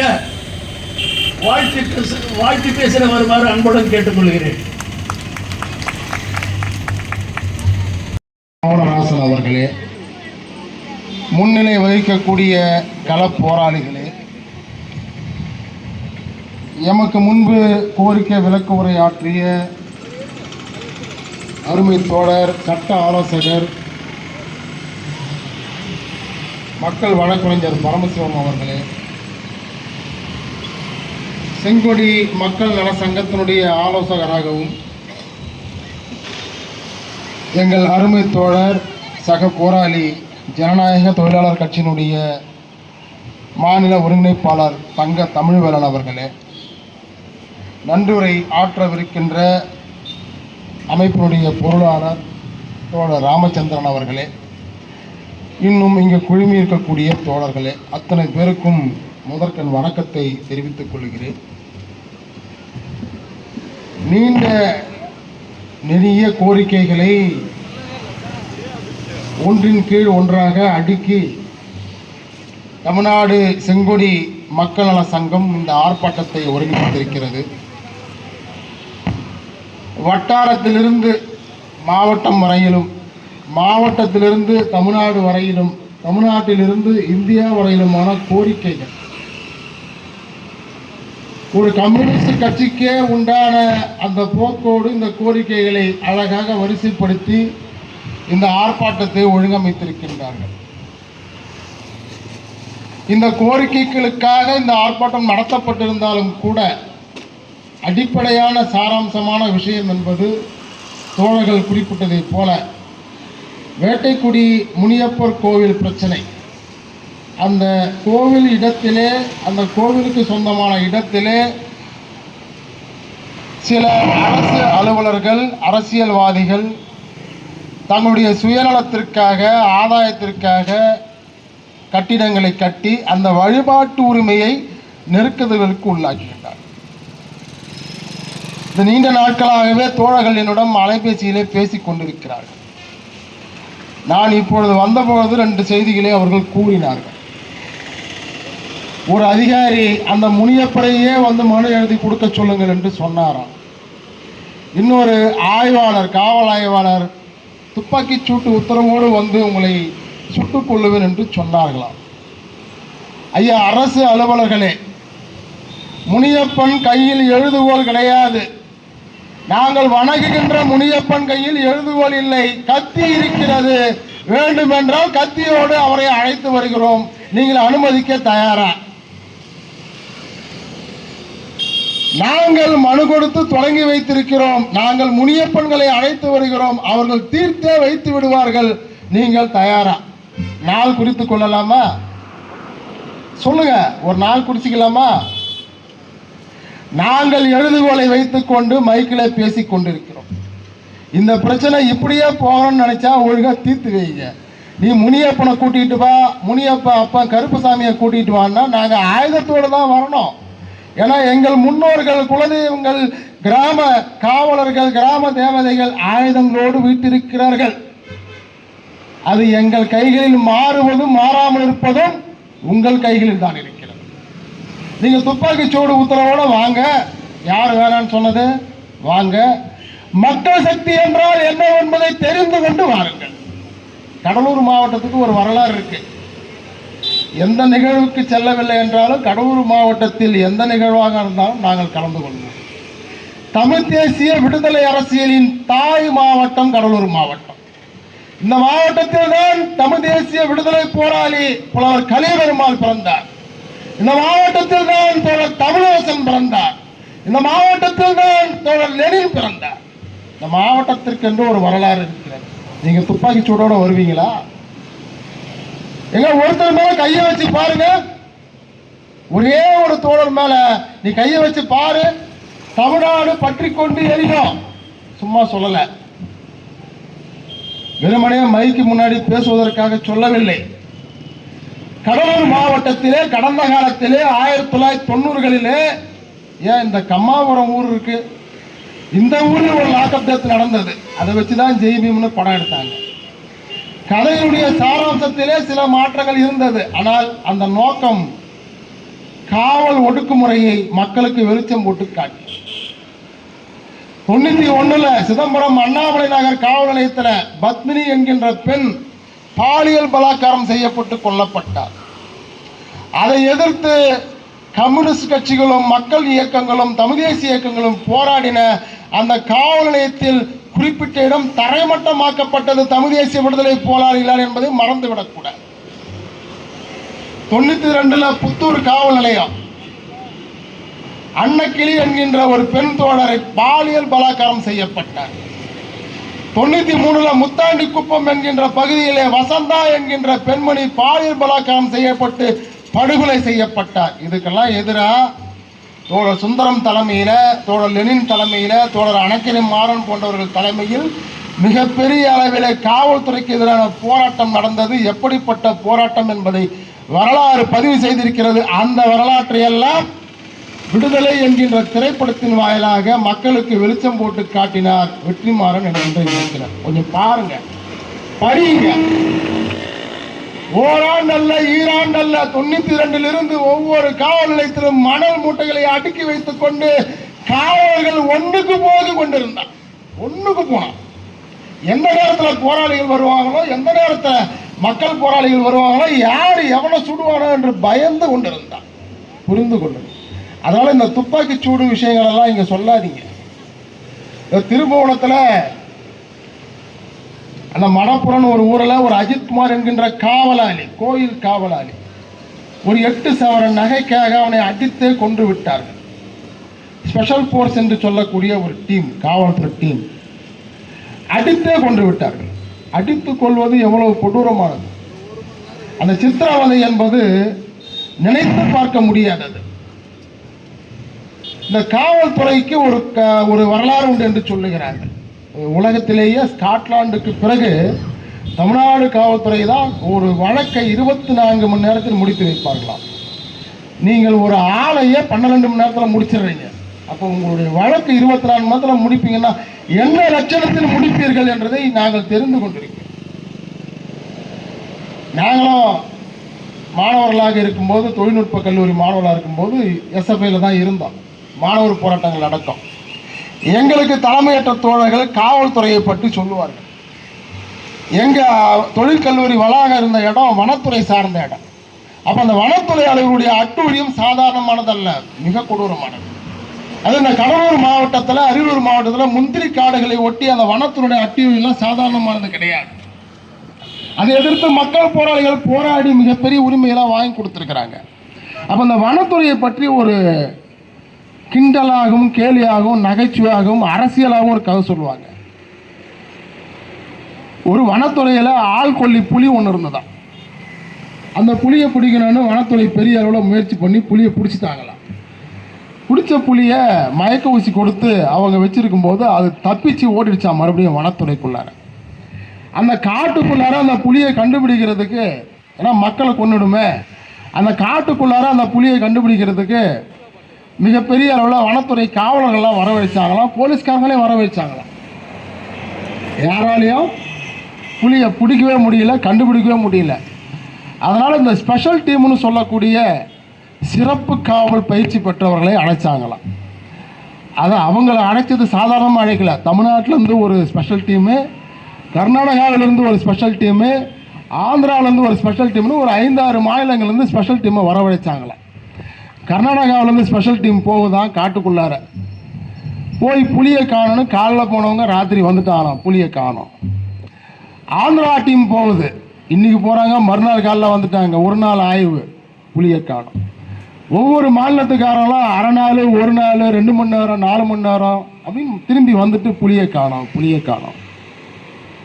அடுத்து தமிழ்நாடு ஸ்பெஷல் டீம் இறங்குது உள்ள. இவங்க போனாக்கா இவங்க தான் நியூசிலாண்டுக்கு இணையாக, ஸ்காட்லாண்டுக்கு இணையவங்களாச்சே, 24 நிமிடத்தில் புலியோட வர போகிறாங்க பாருன்னு ஒரே ஆர்ப்பாட்டம். போனாங்க நம்ம ஆளுங்க திரும்ப வரவே இல்லை. எங்கடா காவல்துறை ஸ்பெஷல் போர்ஸை காணுமேன்னு சொல்லிட்டு அரை நாள், ஒரு நாள் ஆச்சு, ஒரு நாள், 1.5 நாள் ஆச்சு, 2 நாள் ஆச்சு. எல்லா மாநிலத்தினுடைய ஸ்பெஷல் போர்ஸும் அவ்வளோதான், முடிஞ்சு போச்சு. தமிழ்நாட்டுடைய அந்த ஸ்பெஷல் ஃபோர்ஸு அவங்க எங்கே இருக்காங்கன்னு கண்டுபிடிப்போன்னு இவங்க அவங்கள தேடி போகிறாங்க. போனாக்கா நம்ம தமிழ்நாட்டுடைய ஸ்பெஷல் ஃபோர்ஸ் காவலர்கள் ஒரு மரத்தில் ஒரு கரடியை கட்டி போட்டு, ஒத்துக்க நீதான் புலின்னு, ஒத்துக்க நீதான் புலின்னு, ஒத்துக்க நீதான் புலின்னு, ஒத்துக்கன்னு அடிச்சுக்கிட்டு இருந்தாங்களாம். இந்த கதையை எங்களுக்கு எங்கள் எஸ்எஃப்ஐனுடைய மாவட்ட பொறுப்பாளர் சொன்னார். 32 ஆண்டுகளாக நான் இந்த கதையை எல்லா காவல் ஒடுக்குமுறை நடக்கிற இடத்துலையும் சொல்லுவேன். அதுபோல் அஜித்குமாரை கட்டி வச்சு நீ தான் நகை எடுத்தன்னு ஒத்துக்கன்னு அடித்து கொன்று விட்டார்கள். அதற்கு எதிர்வினை தமிழ்நாட்டில் எப்படி நடந்தது என்பதை பார்த்து கொண்டிருந்தோம். இந்த அரசு இதுதான் திராவிட மாடல் அரசாக செயல்பட்டு கொண்டிருக்கிறது. ஒரு தாலுகா அலுவலகத்திலிருந்து, ஒரு மாவட்ட ஆட்சியர் அலுவலகத்திலிருந்து, ஒரு முதலமைச்சர் அலுவலகம் வரையில மக்கள் பிரச்சனைகளுக்கு உடனடி தீர்வு கிடையாது. ஏன் இல்லை? எதனால இல்லை? எங்க ஊருக்கு பக்கத்தில் ஒரு 6 ஏக்கர் நிலத்தை திமுக காரங்க கும்பலா வந்து வாங்கினாங்க. ஒரு நாள் மாவட்ட செயலர் வந்தார், அடுத்த நாள் அமைச்சர் வந்தார், அதுக்கடுத்த நாள் தலைமை கழகத்திலிருந்து கட்சியிலிருந்து வந்தாங்க. மாமல்லபுரத்துக்கு பக்கத்தில் இடம் வாங்கினாங்க. எத்தனை ஏக்கர்? 6 ஏக்கர். அப்புறம் ஒரு நாள் ஐயரை கொண்டு வந்து மந்திரம்லாம் போட்டு அதை திறந்து வச்சாங்க. என்னன்னா நாய் பண்ணை. அந்த நாய் பண்ணையினுடைய உரிமையாளர் யார் தெரியுமா? மாண்புமிகு முதலமைச்சருடைய மனைவி துர்கா ஸ்டாலின் அவர்கள். அவங்க எதுக்காக அந்த நாய் பண்ணையை தொடங்கினாங்க தெரியுமா? ஒன்றும் இல்லை, 2000 நாய்களை வைத்து பராமரிக்கிறார்கள். எதுக்காக நாய் பண்ணையை தொடங்கினாங்க தெரியுமா? கோவிலாக சுற்றுறாங்க. நாட்டில் எது நடந்தாலும் பிரச்சனை இல்லை, எங்கள் வீட்டுக்காரர் முதலமைச்சராக இருக்கணும். எவன் செத்தாலும் பிரச்சனை இல்லை, எங்கள் வீட்டுக்காரர் முதலமைச்சராக இருக்கணும். அது என்ன வழி? அப்போ கோவில் இருக்கக்கூடிய பார்ப்பனர்கள் அவங்க ஜோசியரன் சொல்கிறாங்க, ஒரு கோவிலுக்கு போகும்போது அங்கே பைரவர்னு ஒரு நாய் அந்த கோவிலில் இருக்குதான். அந்த பைரவருடைய வேண்டுதலுக்கு இணங்க நீங்கள் நாட்டில் இருக்கிற நாய்களை எல்லாம் காப்பாற்றி வளர்த்தால் அந்த புண்ணியம் அடுத்த ஆட்சி உங்கள் வீட்டுக்காருக்கு கொடுக்கும் அப்படின்னு சொல்லியிருக்கிறாங்க. துர்கா ஸ்டாலின் எங்கள் ஊருக்கு பக்கத்தில் 6 ஏக்கர் இடத்த வாங்கி போட்டு 2000 தெரு நாய்களை அங்கே வளர்த்து கொண்டு இருக்கிறார். சரி, அதில் என்ன உங்களுக்கு பிரச்சனைன்னு கேட்கலாம். இதில் காட்டக்கூடிய துளி அக்கறையை கூட மக்கள் பிரச்சனைகளுக்காக இவர்கள் காட்டுவதில்லை. ஜோசிகாரன் சொல்லிட்டான், கூட்டணி அமைதா இல்லையோ, மக்கள் ஓட்டு போடுகிறார்களோ இல்லையோ, ஜோசிகாரன் சொல்லிட்டான், இந்தந்த கோவிலில் இந்தந்த மாதிரி நீங்க விசேஷங்கள் செய்தால் அடுத்த முறை ஆட்சி மு.க. ஸ்டாலின் தான் வருவார். அவர் வந்த பிறகு துணை முதல்வராக இருக்கக்கூடிய உதயநிதி ஸ்டாலின் முதலமைச்சராக மாற்றிக்கொள்ளலாம். ஜாதகம் சொல்லிட்டாங்க. இனி எவன் செத்தாலும் கவலை கிடையாது, யாருக்கு பட்டா கொடுத்தாலும் கவலை இல்லை, பட்டா கொடுக்கவில்லை என்றாலும் கவலை இல்லை. ஜோசிகாரன் சொல்லிட்டா ஆட்சி வரும். இதுதான் திராவிட மாடல் ஆட்சி. நான் ஆதாரத்தோட பேசிக்கிட்டு இருக்கிறேன். இதுதான் திராவிட மாடல் ஆட்சி, புரிந்து கொள்ளுங்க. இந்த ஆட்சி தமிழ்நாட்டில் இதுவரை 3500 கோயில்களில் குடமுழுக்கு நடத்ததா சொல்லுது. எத்தனை கோயில்களில் தமிழில் குடமுழுக்கு நடத்தினார்கள்? திருச்செந்தூரில் போன வாரம் திருக்குடமுழுக்கு நடத்தினாங்க. தமிழிலும் நடத்தப்படும். அதுக்கு வழக்கு போட்டு தமிழ் தேசியவாதிகள்லாம் வழக்கு போட்டு தமிழ் உணர்வாளர்கள்லாம் வழக்கு போட்டு அதற்கு பிறகு சமஸ்கிருதத்தை முதன்மைப்படுத்தி தமிழை 2ஆம் நிலைக்கு தள்ளி இருக்கிறார்கள். இந்த தமிழ்நாடு அரசாங்கமே தமிழை அழிப்பொழிப்பதிலே திட்டமிட்டு கண்காணியாக செயல்பட்டு கொண்டிருக்கிறது. இவர்கள் தான் இந்திய எதிர்ப்பு என்கின்ற அந்த போராட்டத்தின் வழி தமிழகத்தில் ஆட்சியை கைப்பற்றியவர்கள். ஆனால் இப்பொழுது இந்திய அரசு தமிழை அழிப்பதற்கு இவர்கள் துணை நின்று கொண்டிருக்கின்றார்கள். எங்கிருந்தோ வரக்கூடிய இந்திக்கார ஓட்டுநர் படிப்பதற்காக இங்க இருக்கக்கூடிய பெயர் பலகைகள் எல்லாம் இந்தியில எழுதலாம். அப்ப தமிழ்நாட்டிலிருந்து வட இந்தியாவிற்கு செல்லக்கூடிய தமிழனுக்கு, தமிழ் ஓட்டுநருக்கு படிக்க வேண்டும் என்பதற்கு தமிழ் எழுதுவானா? எழுத மாட்டான். ஏன் எழுத மாட்டான்? இந்தியா என்பது ஒரு நாடு கிடையாது. இந்தியா என்பது ஒரு ஒற்றை நாடு கிடையாது. அது கூட்டரசா? கூட்டரசும் கிடையாது. இங்க இருக்கக்கூடிய மாநிலங்கள் எல்லாம் ஒரு தேசம். தோழர் ஸ்டாலின், ரஷ்யாவை ஆண்ட மாபெரும் புரட்சியாளர் ஸ்டாலினுடைய வரையறைப்படி, லெனினுடைய வரையறைப்படி ஒரு தேசிய இனம் என்பதும் தேசம் என்பதும் தேசிய இன மக்கள் என்பதும் தமிழ்நாட்டுக்கு பொருந்தும், கர்நாடகாவுக்கு பொருந்தும், ஆந்திராவுக்கு பொருந்தும், இந்தியாவுக்கு பொருந்தாது. இது பல்மொழி பேசக்கூடிய பல்வேறு தேசங்கள் அடைபட்டு இருக்கக்கூடிய சிறைக்கூடம். இதை நாம் கூட்டரசு என்று சொல்ல முடியுமா? சொல்ல முடியாது.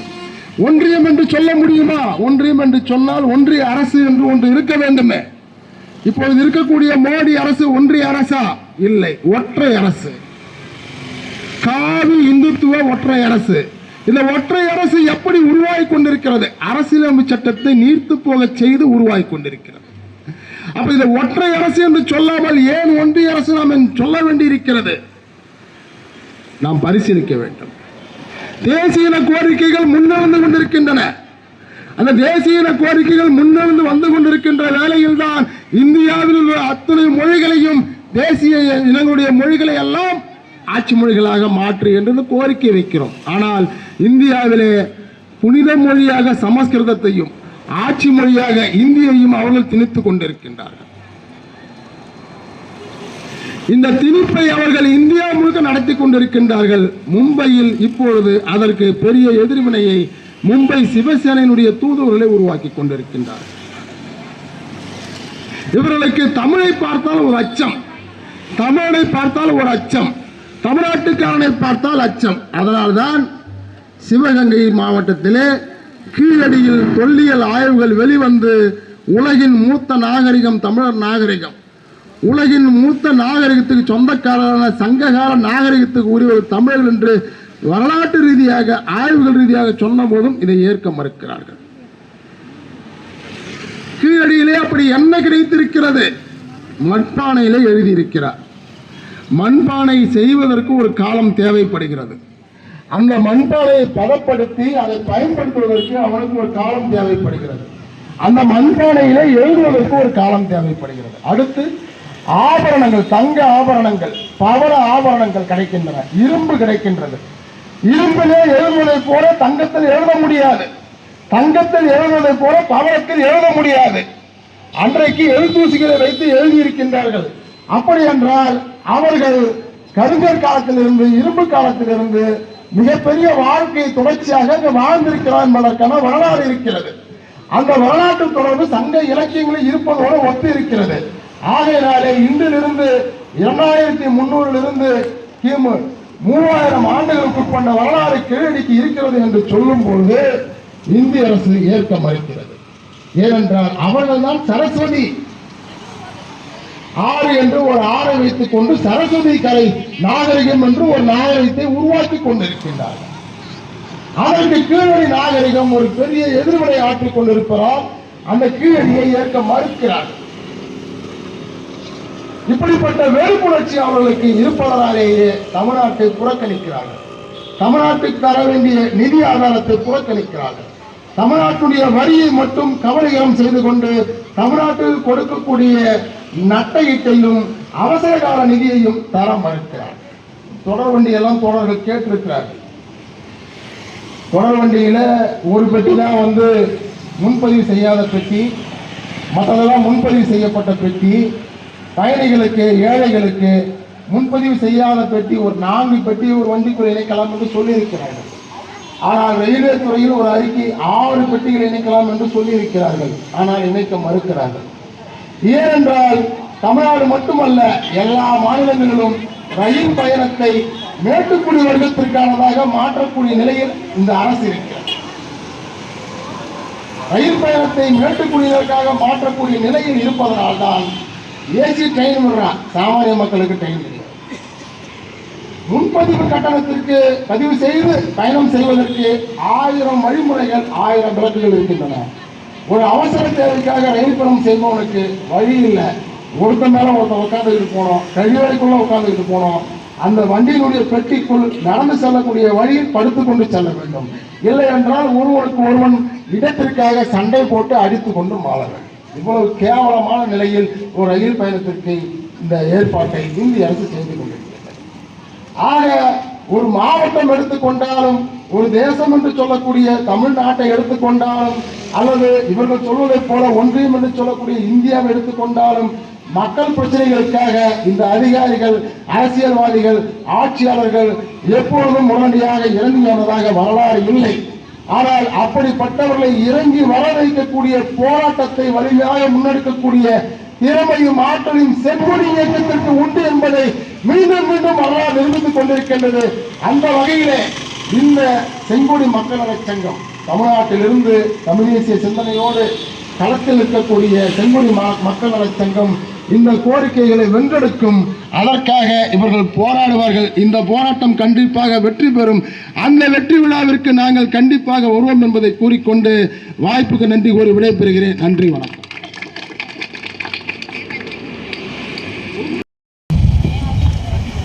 மதிப்பிற்குரிய தோழர்களே, செவிக்கு உணவு இல்லாத போது சிறிது வயிற்றுக்கு ஈயப்படும் என்கின்ற நிலையில் நாம் சற்று தாமதமாக ஆரம்பித்தாலும் உணர்வோடு நம்முடைய கோரிக்கை விளக்கு கூட்டத்தினை நிறைவு செய்திருக்கின்றோம். நிறைவாக நம்முடைய சங்க மாநில பொருளாளர் ராமச்சந்திரன் துரோணாச்சாரியார் அவர்கள் நன்றியுரை வழங்குவார். இந்த கோரிக்கை விளக்க கூட்டத்துக்கு வருகை தந்த அனைத்து தோழர்களுக்கும் நன்றி, வணக்கம்.